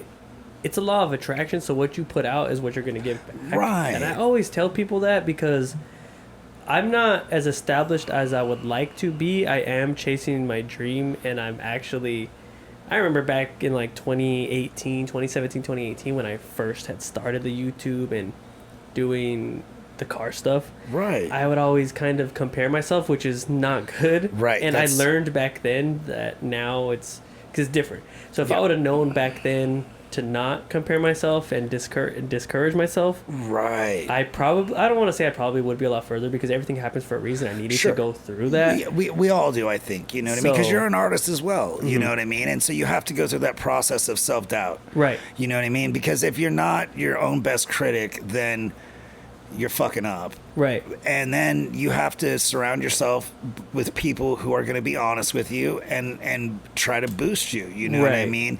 And I agree. Like when we do charity, I want to do it for a kid on Christmas morning, but I also want to do it for his mom, because it takes some stress off his mom. You know what I mean? Like, she's not looking for a handout. She's just trying to make sure that her kid's cool on Christmas. And so if we can help facilitate that in any way, then that's cool. Right. Or we work with Second Harvest, and we work with the Russell home here in town, and that place is amazing. It's a home for atypical children that's been there since the 60s, and they won't turn away any kid with a disability that's abandoned by their parents. Right. And so, like, going in there and seeing these kids, like, first of all, I'm tattooed, and the woman who runs it now, like, her mom founded it, and her daughters more run the day-to-day, but she's still, like, the face of it. And Mrs. Russell, like, I remember unloading a truck full of food, and she was like, tell me again how you did this, sweetheart. And I told her,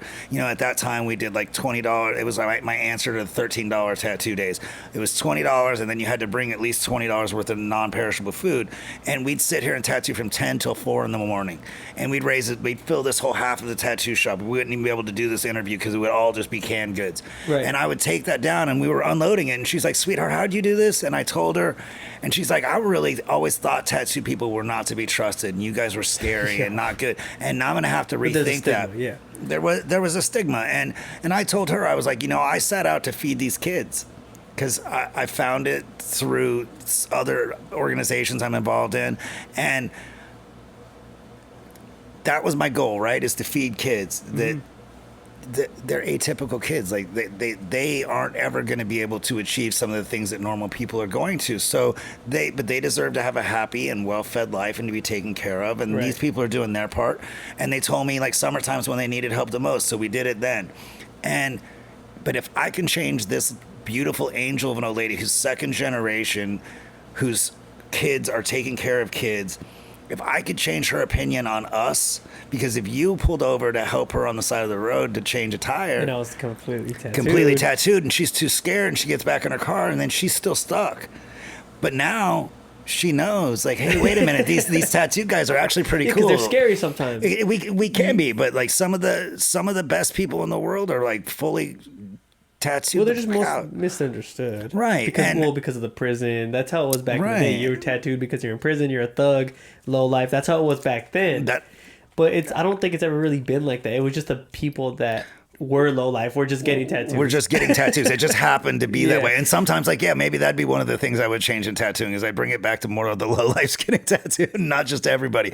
And that's purely me being, funny, because I think it's amazingly great that there are as many people who are getting tattooed as there are. Yeah, it's a commodity now. Everybody's getting tattooed. I also think that you shouldn't get tattooed because all of your girlfriends are getting tattooed or because all of your homies are getting tattooed. Like, if you don't want a tattoo, don't get it. Like, that's the coolest thing. Sometimes the coolest people don't have one tattoo on them. Right. And that's just as important as somebody with a bodysuit. That's we have that sign above the door. The only difference between tattooed people and non-tattooed people is tattooed people don't care if you're tattooed. Yeah. See, that's the thing. And there's some beauty in that, But changing people's minds on that stigma has always their perspective. Well, if you can change anybody's perspective, I think that's the most beautiful gift you can give them. You know what I mean? A perspective shift. We all need it. I said that in one of my last podcasts. If you could change the way people think, that's everything. Yeah, that's a gift. So I agree with that 100%.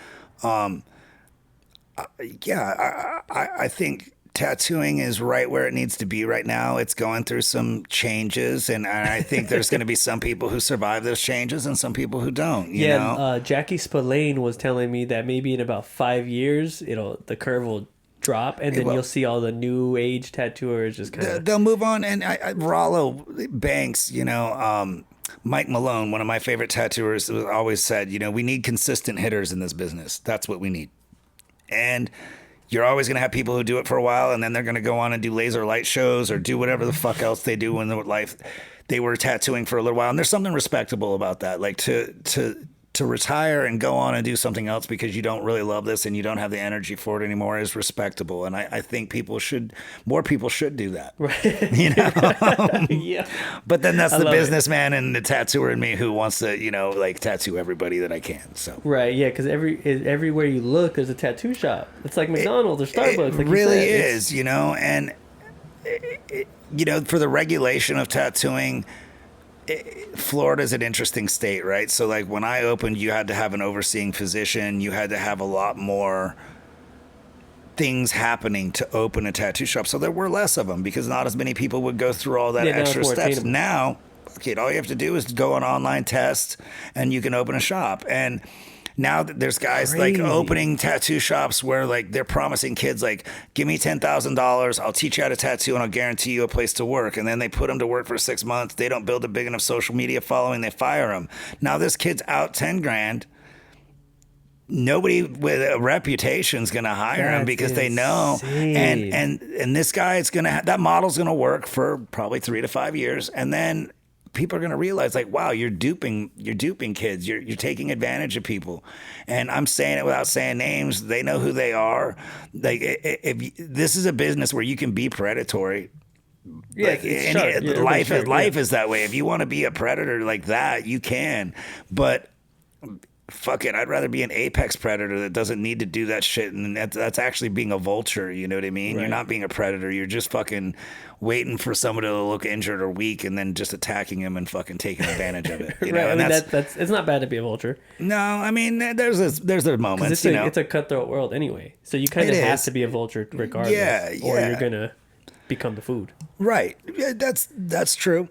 I will take that, but I like eagles better. I like vultures are cool. Vultures are cool, man. I'm not going to knock them. And birds of prey, all of them. And I say I like eagles better, like they're not vultures. Like, yeah, they'll catch a fish, but they'll be just as fast to jump on a dead animal and take it away from another animal as fast as anybody. Eagles they're savage scavengers. Yeah, they're hardcore. How did you come about moving to Orlando and opening your shop? I got my heart broke. You know what I mean?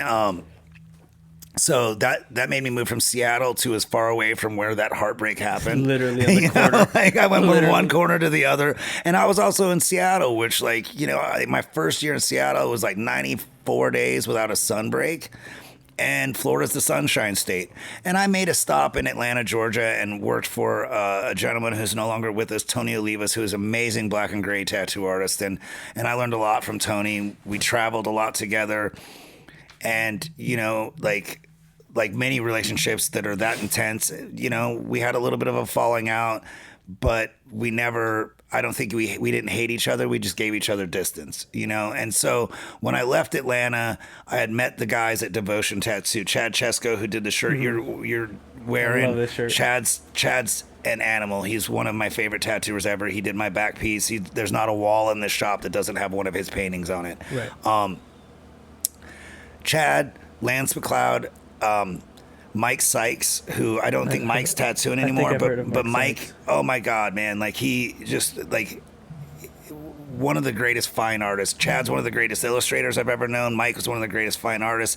And then Lance McLeod just had a way of like putting us all together and getting the best out of us. Right. You know what I mean? And so that's why I say I got my master's degree at Devotion. And that's why I came to Florida, was like, I met a girl, sure, but I know that after what I just went through, that's temporary. But like, if I could work with those guys, I could refine my craft and get it to where I could. And that's where a lot of the Japanese education that I got came from them. I got the American traditional stuff from Ernie, but then working with Chad, working with Lance, those guys were really focused on Japanese stuff. And so getting to sit there with them, and like we would tattoo all day and then we would go home and paint at night. And it was like, if you weren't doing a finished piece of artwork after work the night before that had nothing to do with your tattoos, you were being lazy. Right. And so we were just really pushing each other. It was like skateboarding or anything like that, where you have a crew, graffitis that way, where, everybody's keeping an eye on each other and pushing each other. That's how I am. Trying to get the best out of it. Yeah. I'm trying to build a team currently. And anytime someone's tells me, oh, this is what I want to do, I want to dedicate myself to this, and then I give them one lesson and give them homework, and then they just don't talk to me anymore. I'm just like, bro, like, you want to do this or not? Right. You have to meet people halfway, you know what I mean? And you have to be willing. I think that the other thing I would hope that would happen in tattooing is that I think people have to realize that you're going to suck for a little while at anything you do in life. Right. You know what I mean? You're going to have to fail a few times. You're going to have to, and it's a horrible feeling because it's forever on someone, right? But then you have to figure out how to fix that for them. And that's that's where all these learning steps happen. And as you said, I've given some people opportunities that just completely shit the bed. And I've given people opportunities that are now fucking amazing tattooers on the opposite coast, you know, managing tattoo shops and making me really proud. And it's good to be proud, but like they're the ones who did it. You know what I mean? This kid right here, I taught him how to tattoo, and I just used that design yesterday to do a back piece. Like I didn't draw it, and I told the kid if he did one more wizard in my shop, I was gonna fucking fire him. And there's the karma, right? I had to tattoo one of his wizards as a back piece, and it was fun as shit because he is also one of the greatest illustrators I've ever met, and I was honored to be able to be a part of teaching him how to tattoo. And I told him at the time, I was like, dude, you know how hard it was after the fact, you know how hard it was to tell you sucked at this because you weren't a great tattooer yet. It takes a while to learn how to do what you know how to do with a pen with a tattoo machine. And I mean a pen and a pencil, not the pens that we've been joking about.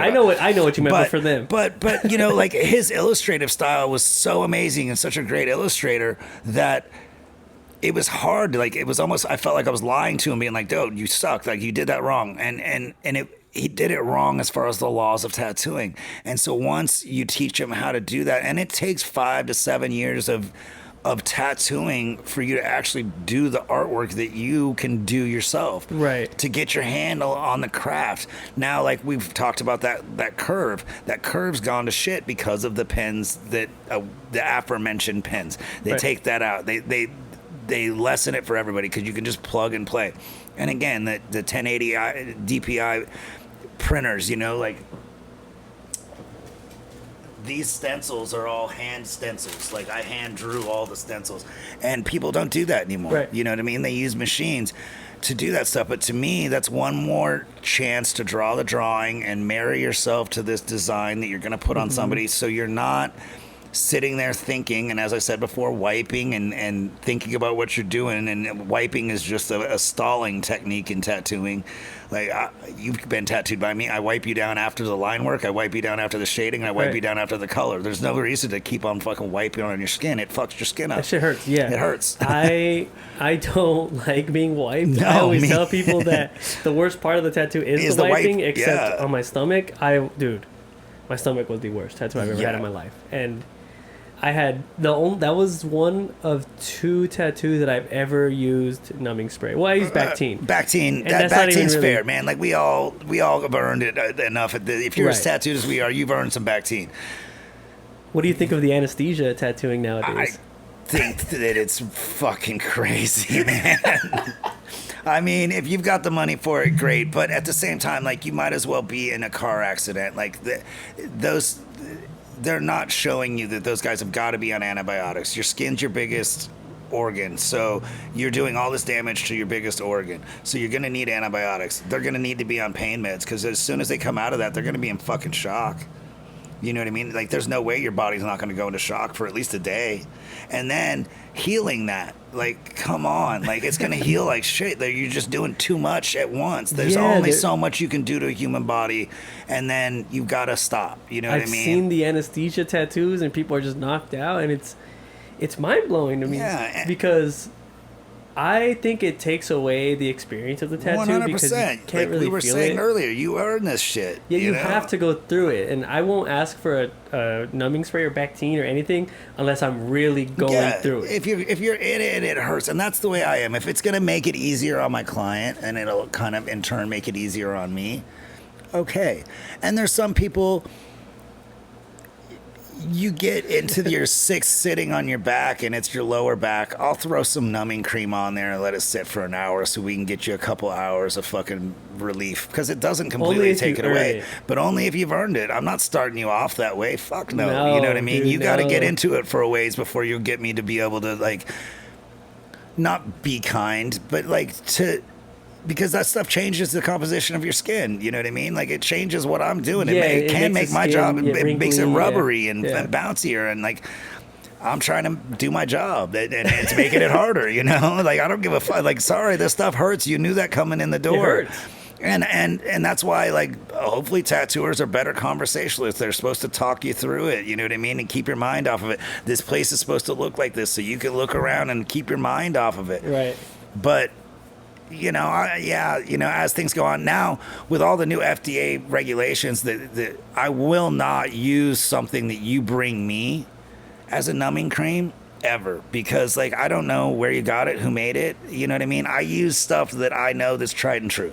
That's something that I've always I've used the same black for 30 years, and I don't care how many new blacks they come out with. I know that black works. You know what I mean? And there's a reason that the guys that taught me how to use it used it for 20 years before I did. So, again, I think the tried and true is important in tattooing. You know what I mean? Like, modern electric tattooing was invented in basically 1913 in New York. So that makes it, 110 years, 111 years Something old, like that. you know? And then Tabori, like Japanese tattooing, that's a different Tabori. process. But That's so Tabori's, like, that's the most sophisticated tattooing on the planet. And I need to save a small, like a palm size a little section that I could get somewhere. I Tabori, don't know where I could, but getting a Tabori tattoo would be so cool. Yeah, Just for the experience. It's gonna hurt like hell. I got to see Horiyoshi 3 in San Francisco in '97, working in Tabori at the San Francisco convention, the tattoo so tour cool. that Dwyer and Crow, JD Crow, put on, and it was beautiful because the room was silent and you could hear the rhythm of him. You know, there's this tap, you know what I mean? And it's just, That's so cool. it's so beautiful. And that really, it was great to be, I was like maybe 21 years old, and it's just like, holy shit, like you've got Horiyoshi 3 over here, you've got Ed Hardy over here, you've got Eddie Deutsch over here. And you're getting to see all of the greats. And so like, I was just a young kid. I wasn't trying to act like I knew anything. I would just ask them if it was okay if I would watch them and stay out of their way. So you met Ed Hardy and all these guys? Yeah, I shot an Ed Hardy book and a tattoo. So this is the Rock of Ages, and I had an accidental discharge. I shot the word fellow, not my name or Ed's name. You're talking to the mic? And then, so I shot the word fellow and not my name or Ed's name. And then this is one of the 100 that he had tattooed. This is number 13, ironically. And I shot the rock, but not the Rock of Ages. And had I not shot the book, it would have turned this magnesium slug into shrapnel when it hit this desk and blown into my hip. So I owe Ed Hardy a great debt of gratitude. That's the closest thing to a tattoo magic trick as I could show you. This hole right here is from the slug where it turned into a slug after it went through the drawer. And that was scary as shit.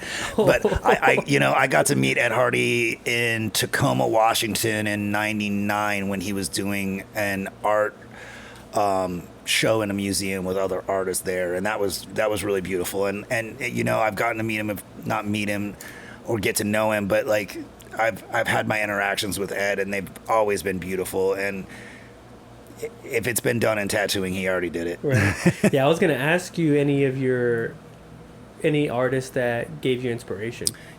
Ed Hardy, number one. After that, Eddie Deutsch, Guy Aitchison, Dan Higgs, Tim Lehigh. Oh, Tim Lehigh. I have a flash piece from Tim Lehigh, but he didn't tattoo it. Okay. But Yeah, I do have a flash Tim's amazing. He just tattooed Ross recently. He's so in cool. Florida now. Oh, so really? like, yeah, now that Because he was up north. Yeah, and now that I'm getting healthier, I'm gonna that's one thing is like as soon as the doctors tell me, I'm gonna go up and see him, and then I'm gonna go up to Nashville and see Eddie. Tim Lee. I'm gonna have to get a tattoo Freddie by Corbin, him. Jack Rudy. Mm-hmm. Shit. Like I don't want to leave anybody out. Sean Anderson is probably like nobody maybe knows. Not enough people know who Sean is, but Sean was amazing. He was taught by Sailor Moses and Scott Sterling, and Scott Sterling worked with Mike Malone in Sailor Jerry's shop. And then Sailor Moses was just this amazing personality and tattooer, and he was in Biloxi. So Sean learned down there, and then he's been up in Minnesota for a while, but he's everything I think a tattooer should be.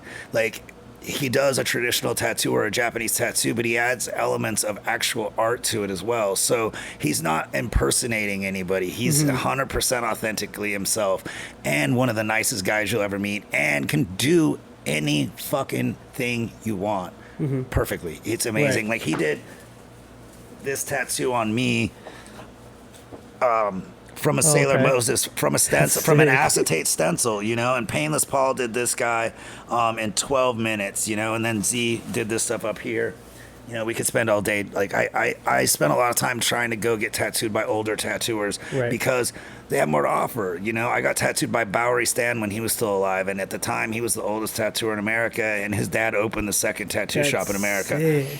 and it was an amazing experience. You know, and I got to be friends with him for you know the rest of his life when I would run into him at conventions and stuff like that. And I remember, you know, he would always travel with Philadelphia Eddie, and my wife came up to check on me at the booth, and Eddie was standing there, and Eddie was known for having 2 screwdrivers, and Eddie's like, fuck him, sweetheart, come with me. And so she got to walk around the convention, and the old tattooers, because of Ernie's an older tattooer, and he loves her. Painless Paul loved her. Like, she's a sweetheart. She's not as grumpy as I am, so you know, and she's a pretty little Southern girl, so like of course they're gonna go walk Right. around with her, and she's not flirty and stupid. She's stoked to be hanging out Right. with those guys. That's you know so what cool. I mean? And she's got to have some cooler conversations with some of these older guys than maybe I even have. You know, Right.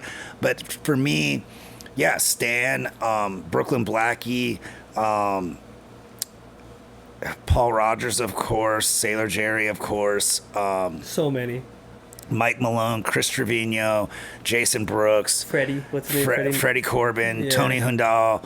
God, the list goes on, man. I Chad Chesko, man. Sometimes, like, if I don't know what I'm gonna do, I'm like, what the fuck would Chad do in this situation? Because we worked together for a long time, Right. so like we knew each other. You know, like he's been a huge influence and a really great support system throughout the years. Lance, you know, even though he doesn't tattoo anymore, like Lance really he'd push you to get the best out of you, you know. That's so cool. Horiyoshi 3, of course, like we can't deny that. That's a given, you know. Right. Walt McDonald, he goes by Salty Walt.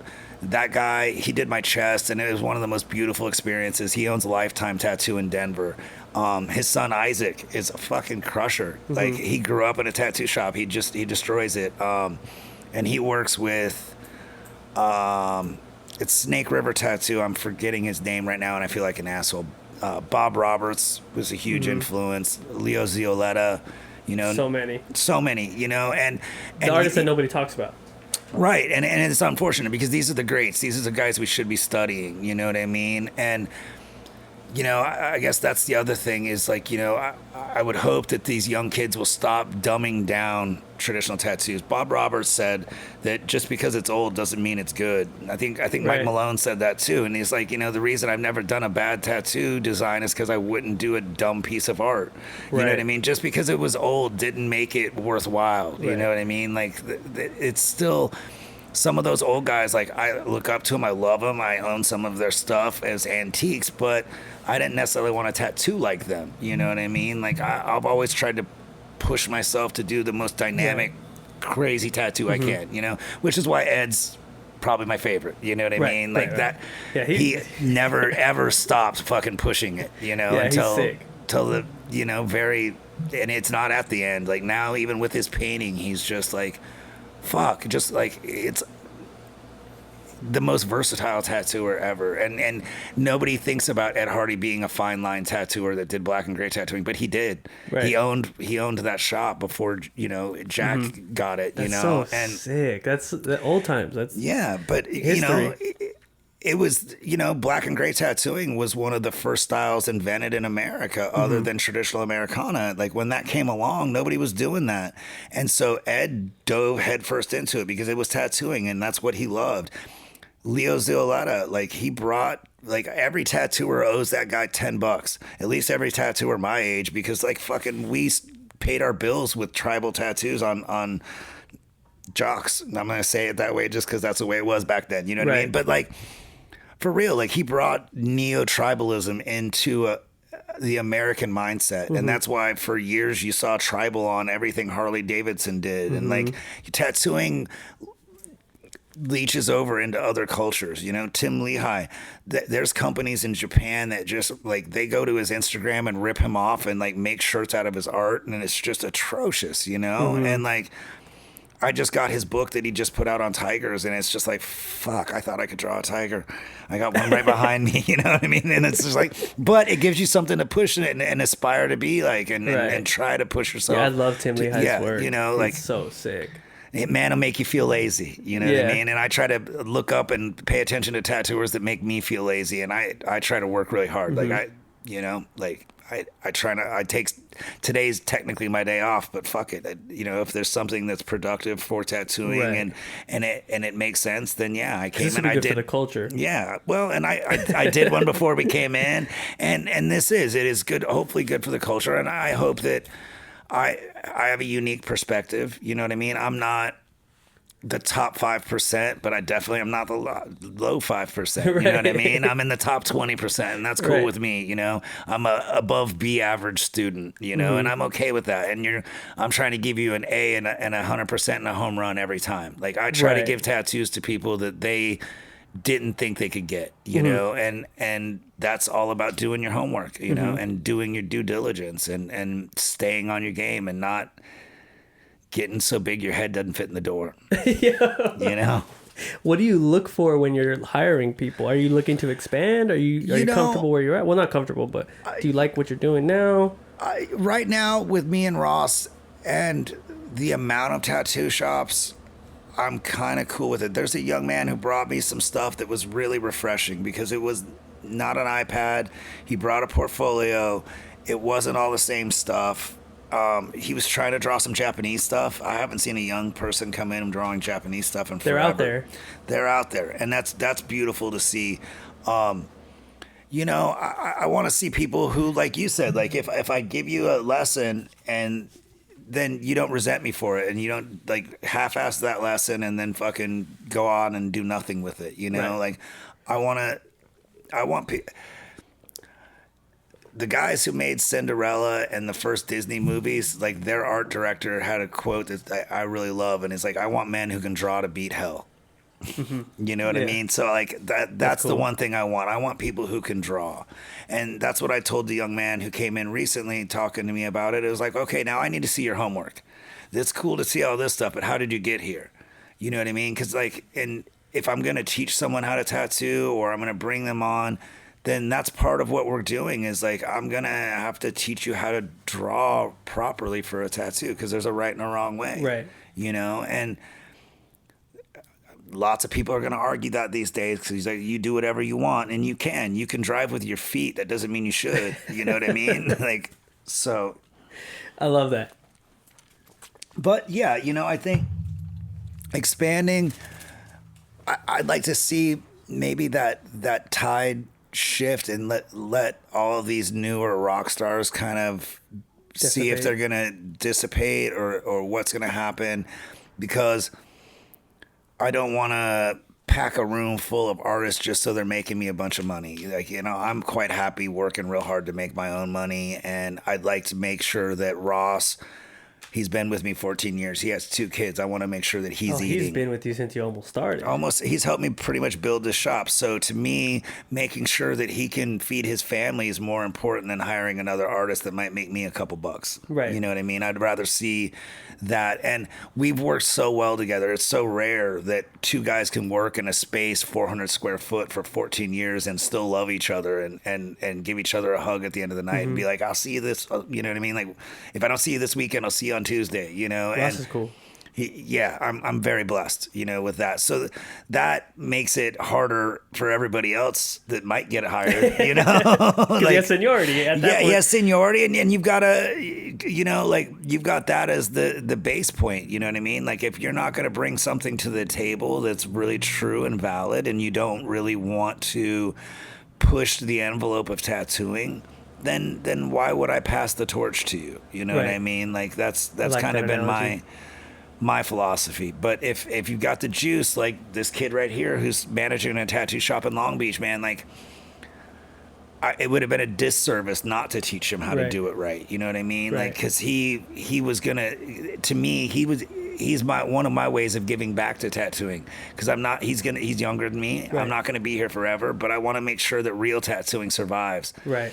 And that's the one thing I hope, It should prevail. Like, it should prevail. Like these pens, the batteries will die, and they can fucking die out, and people will go back to building their own needles. And what happens if you forget to charge it and you're halfway through a tattoo that you need to get to a point? Same thing. Like the shop's closed today. We forgot our iPad charger. Like what? Get the fuck out of here, man. You know what I mean? Like you can't see it now, but there's a wall of books over there, so we don't need an iPad. You know, we've already got the reference material here, and if it's not here, it's at home. Right. You know, and we should have done the homework before you got here. Like I don't need the iPad for like I said, the lady today, we drew on her. It's lettering, man. Yeah, I don't need Fonto for a fucking lettering tattoo. Like I can draw 15 alphabets from memory. Yeah, so, you know. The leg filler that you gave me, you drew it on me, which is cool, commendable. And you know, that's one of my favorite things to do is filler, is to bring tattoos together and use other people's energy and my own energy to try to make this one cool thing so that you, the person wearing it, feels like awesome, man. This shit all goes together. Like it's just you know, like, I look at it all the time and I'm just like, man, this is so sick. It's really bold, colorful, it's consistent.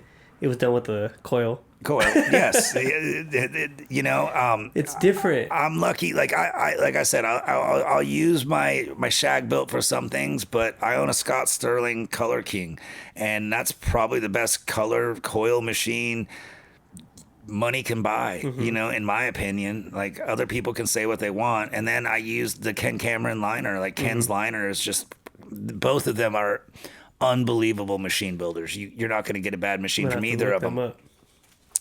Ken's in Miami. He owns Tattoos by Lou in South Beach and a few other in Miami. And Scott Sterling is, I believe, semi-retired, but he's up in Virginia, I believe.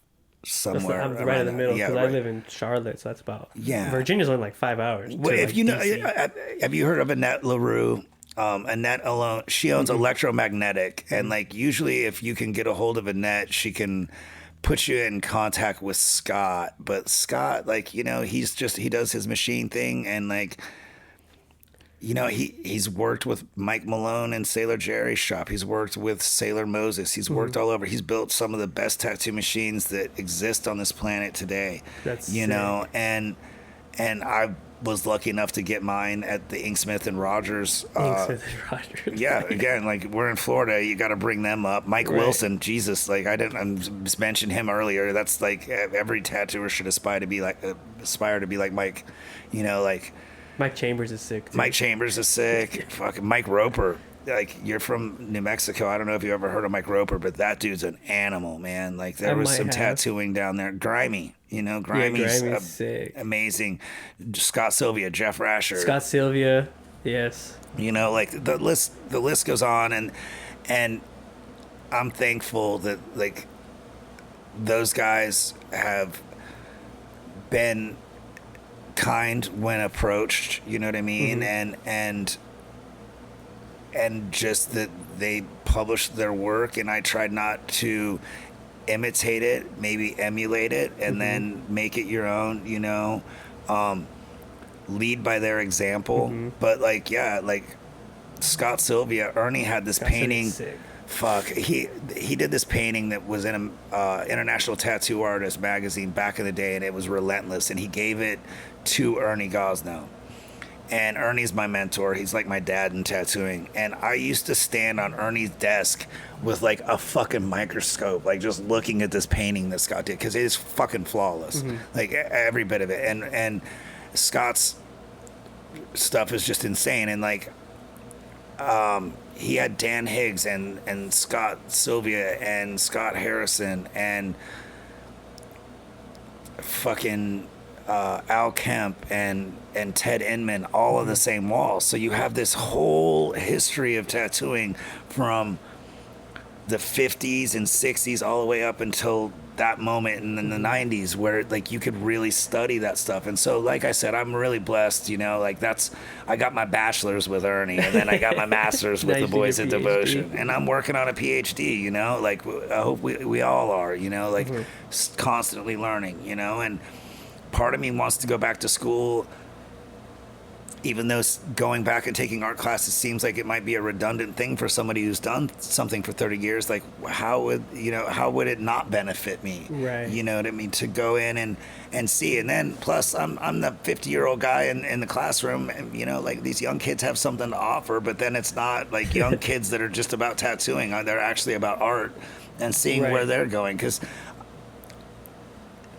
I think where art goes, tattooing will sometimes follow. You know what I mean? Right. And not always for the good reasons. It can, but like people coming out of art school now are going to be future tattoo artists, and hopefully they realize that art degree is going to get them so far. But then they have to get guys like us, the old guys that have been sitting in the chairs and on the street, like doing the names and then doing the bodysuits and doing the whatever. You still got to go get with those guys if you really want to get to that level, Right.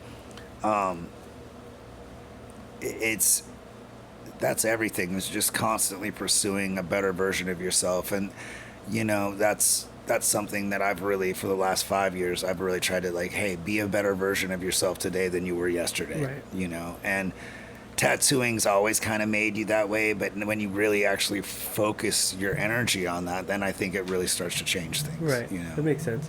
How did you come up with the name Primrose? So we're on Primrose Drive. I know that. Yeah. So and it's the why? only Primrose Drive in Orlando. So I was like,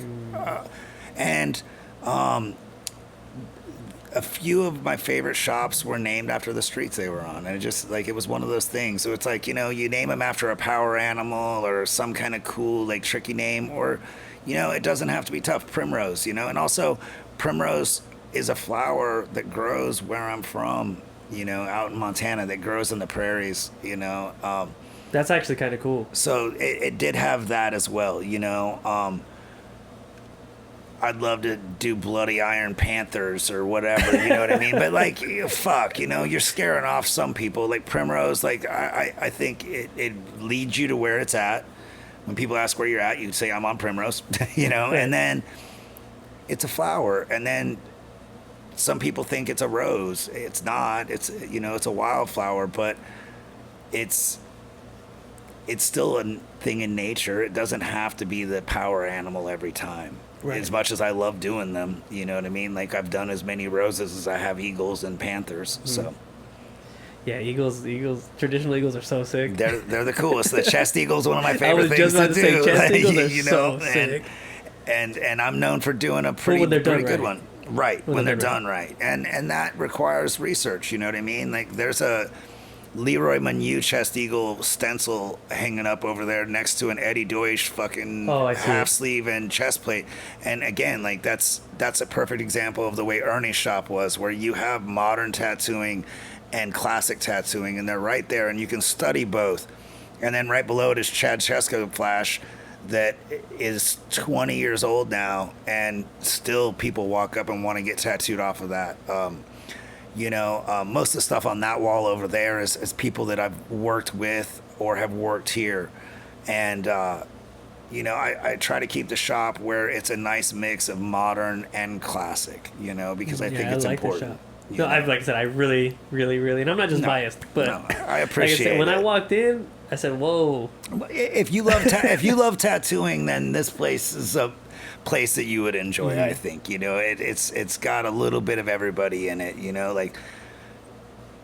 There's a picture of Christine the Colorful over there, who at one time was the most tattooed woman on the planet, and she's kind of hiding behind there because it's not a complete nudie photo, but it's not one that you don't put those ones down direct line of sight. I had a painting that Walt's wife did that I had hanging over here, and it was a nude lady, and it's not like it was obnoxious or anything, but I don't have kids, so I forget kids' mentalities, and this little girl came in. She was 8 years old, and she was walking around. She was looking at stuff, and she walked up and looked at this painting, and she was like, "That's embarrassing." And I was like, "Shit, it's a completely nude woman, and this is a little girl, and maybe that's too much for her. Let me change that up." Right.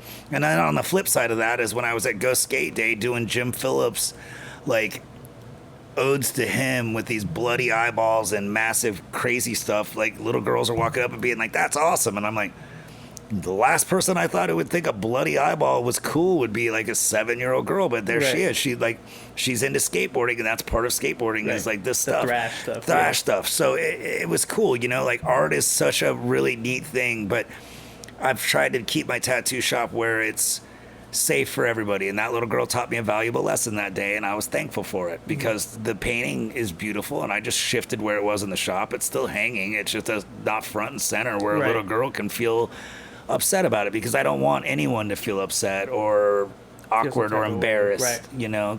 And I had a little boy when I first opened the shop, you know, like my bathroom is like wheat pasted, and it was with all these old magazines and stuff. Like Jackie's shop in New Orleans was like that, and so I kind of did it after her. Well, I had this black metal artist that was like right where like a little boy would have to go pee in the toilet, and like his mom sent him in to go to use the restroom, and he came right out. And she's like, "You okay?" And he's like, No. And she's like, I was like, "Is everything okay in there?" And then I walk in there and I realize like this dude is one of the scariest looking human beings on the planet. And this poor little boy just went to go pee, and now he's staring down like a dude who does like fucking Scandinavian black metal. Like that's all right. So we covered that up, you know what I mean? And made it, but you know, like you can't set it up this way on purpose. It has to just kind of, I think that's the cool thing, is the tattoo shop develops a personality of itself as well.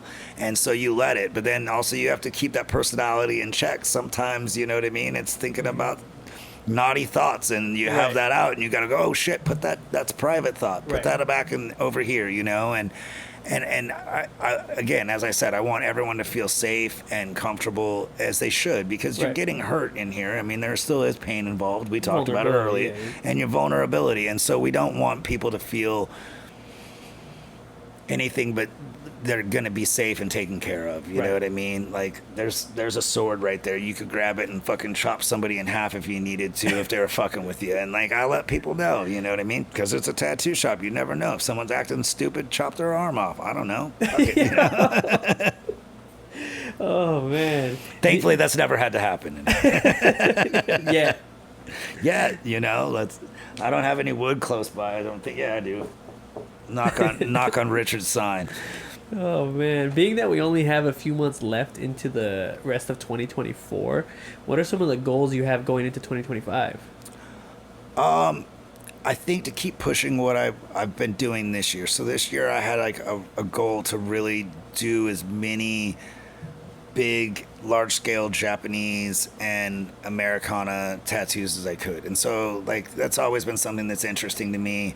And you see less and less of it because of the trends on Instagram. So that's one of my biggest goals. And then, yeah, you know, maybe, like, if things just change up a little bit and the saturation goes down a little bit, to bring in artists that really do want to push themselves to the next level, and if I can help get them there, and you know, who am I to say who's deserving or not? But if we vibe and they want to get to that next level, provide a space where they can do that and be the best version of themselves. And then if not, just me and Ross just keep crushing it, and you know, like.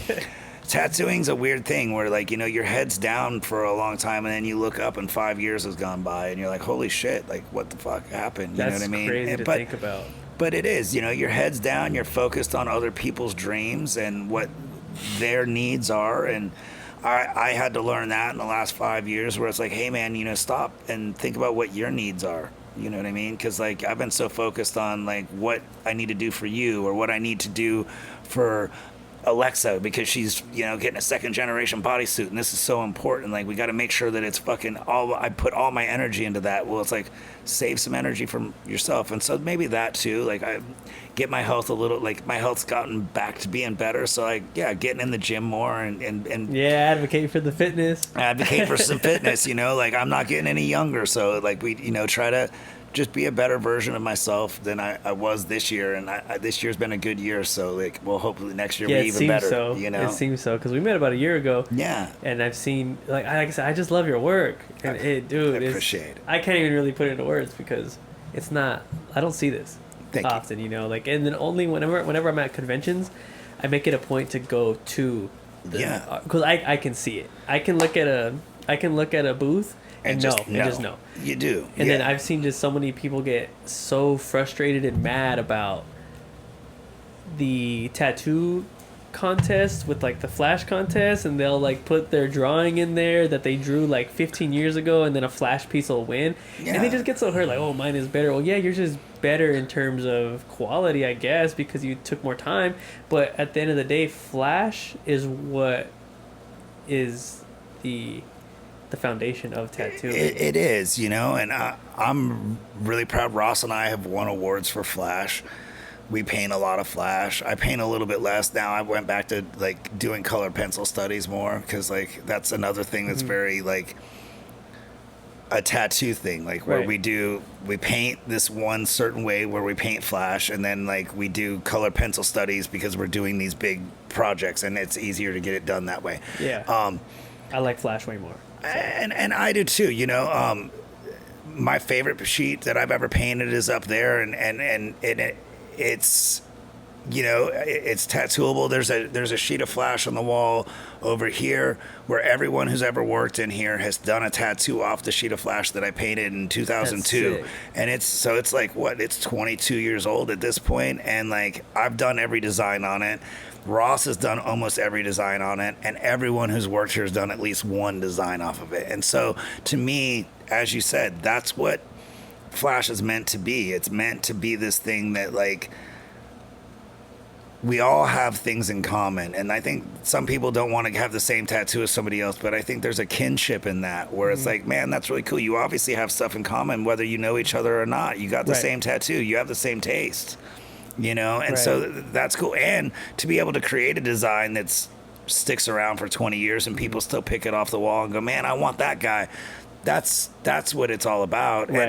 And I agree with you. Like, you know, tattoo conventions can often be popularity contests too. You know what I mean? It's so bad sometimes. You know, and so what are you gonna do? What are you gonna do? That's the way life is. You know what I mean? And if you're not afraid to fail, then you'll be fine. But if you're afraid of failure and you think it's rigged and you think your stuff is the best, don't put it in there, because like, then you're going to have that bitterness when you lose, and you didn't lose. If you did anything, it should have been a lesson, not a loss, but a lesson. And then you figure out what that person did and make yours better. You don't have to copy them, but like figure out why that was more popular than yours and fucking step up your game. Right. I interviewed this dude. Well, I didn't actually interview him. I filmed this interview with this 5-time world champ Olympian for bodybuilding. And one of the questions that my coach homie partner, business partner asked him was, if you could go back in time and tell yourself something at 18, what would it be? And he said, I wouldn't tell myself anything. It's better to learn a lesson than to live a lesson. Amen. And that just speaks levels, because I'd rather learn a lesson than to live a lesson. Because if you live a lesson forever, you're just going to end up on your deathbed with regret. I don't have regret for anything. I don't have any regrets in my life that I can think of off the top of my head, and the ones I do are more familial related, where it's like I wasn't in a place where I needed to be, or like I didn't go visit somebody before I lost them. That's different. You know what I mean? Right. And again, then you learn a lesson from that. You know what I mean? You learn that, oh my God, I need to make more time for family, you know? But when it comes to our professions, fuck, man, no, I wouldn't tell 18-year-old me anything either, man, except for fucking just keep your head down and work hard and be humble and seek out people way better than you, and don't be afraid of criticism. You know what I mean? Because it's not meant, unless someone's being a dick, it's not meant to hurt you. It's meant to build you up. Right. You know what I mean? And it's all in your perspective on how you take it. And if you take it personally, like, oh, they were being mean to me, they didn't like my shit, they didn't, fuck all that, man. Swallow your pride a little bit and listen, and you might get some nuggets of knowledge out of there. And it's also wise to learn from other people's mistakes, man. Right. You know, learn what not to do by getting tattooed sometimes, you know, or watching people at a convention and what they're doing, learn what not to do. Right. You know? Yeah. That's what I kind of look for too with like the film world. Yeah. I always consider myself to be the best, but when it's time to, when I'm around people that I feel, because I don't think anybody's better than me, but I have to think that way. Well, of course. But if I'm in a room with other people that I know have more experience, I'm gonna be on the same level. I'm not gonna act like anything. Right. And I think that's it. I think that's in art. You get to that level where you are the best of your abilities. Right. Right. And so you're the best. But you put yourself in a room with 30 colleagues that all have the same experience levels and have done the same kinds of things as you, then it's different. Now these are your peers, and that's the important time to like share knowledge, share information, not be a gatekeeper. You know what I mean? If you have a trick and you see somebody who's like almost there, give them that little nugget of knowledge and try to help them get better. And if they don't use it, then that's on them. Fuck them. Right. You know, but if they do, then you gave somebody the gift of bettering themselves, and that's beauty, you know, because knowledge is power, and you're, you know, you if you can teach people how to fish, then they're gonna eat for life, and if not, then they might just eat tonight. Right. Yeah, apply your knowledge, and you'll have wisdom. Yeah, and then you'll be able to understand what's going on. 100%, 100%. So, with that, I'm going to go ahead and conclude today's episode of the Bean Dip. This was really fun, man. I really appreciate you having me on the show. I appreciate you letting me into your shop. I know you don't do this for everybody. No. But, you know, like we hit it off when I tattooed you, and we maintained a really cool relationship over the last year. And I really do, like I said, I appreciate you thinking of me, making time to come out here. I know you're a very busy man as well. Oh, man. You know, it's inspiring. You make me feel lazy too. You're one of those ones that make me feel lazy. So I surround yourself with people who are as good or better than you. And so I appreciate you having me. I appreciate it. Thank you for those kind words, because I always try to make sure I am the best version of myself. It's been a journey, and it's been nonstop. I've been traveling across the country. It's so cool and gratifying. And I don't do this often because oftentimes people don't have any concept on how to do this, to have a conversation that's really meaningful about what it is another person does. So like, man, keep doing what you're doing, because this was a really great conversation for me, and it was enjoyable. And usually I don't like interviews. Well, it's more so a conversation. I don't really, I like to, it's still an interview, because I want to understand how times have changed, how tattooing has evolved, just the whole tattooing industry as a whole. Like, you know, right. And it's so different now, and to actually interview someone and talk to someone who's had experience, it's a lot different than having someone just straight off the street. I appreciate you let me share my experiences, and you know, if you ever want to do it again, just let me know. We can delve deeper into some of the darker and more fun aspects of the silliness that is tattooing, because that's a whole different subject matter. All right, yeah, that sounds great. I appreciate it. I appreciate you, brother. And if any of you guys would like to be on my show, The Bean Dip, the most versatile podcast in the world, if you have anybody you wish to see on here, let me know in the comments below. I can get a hold of anybody, and whoever you want me to see.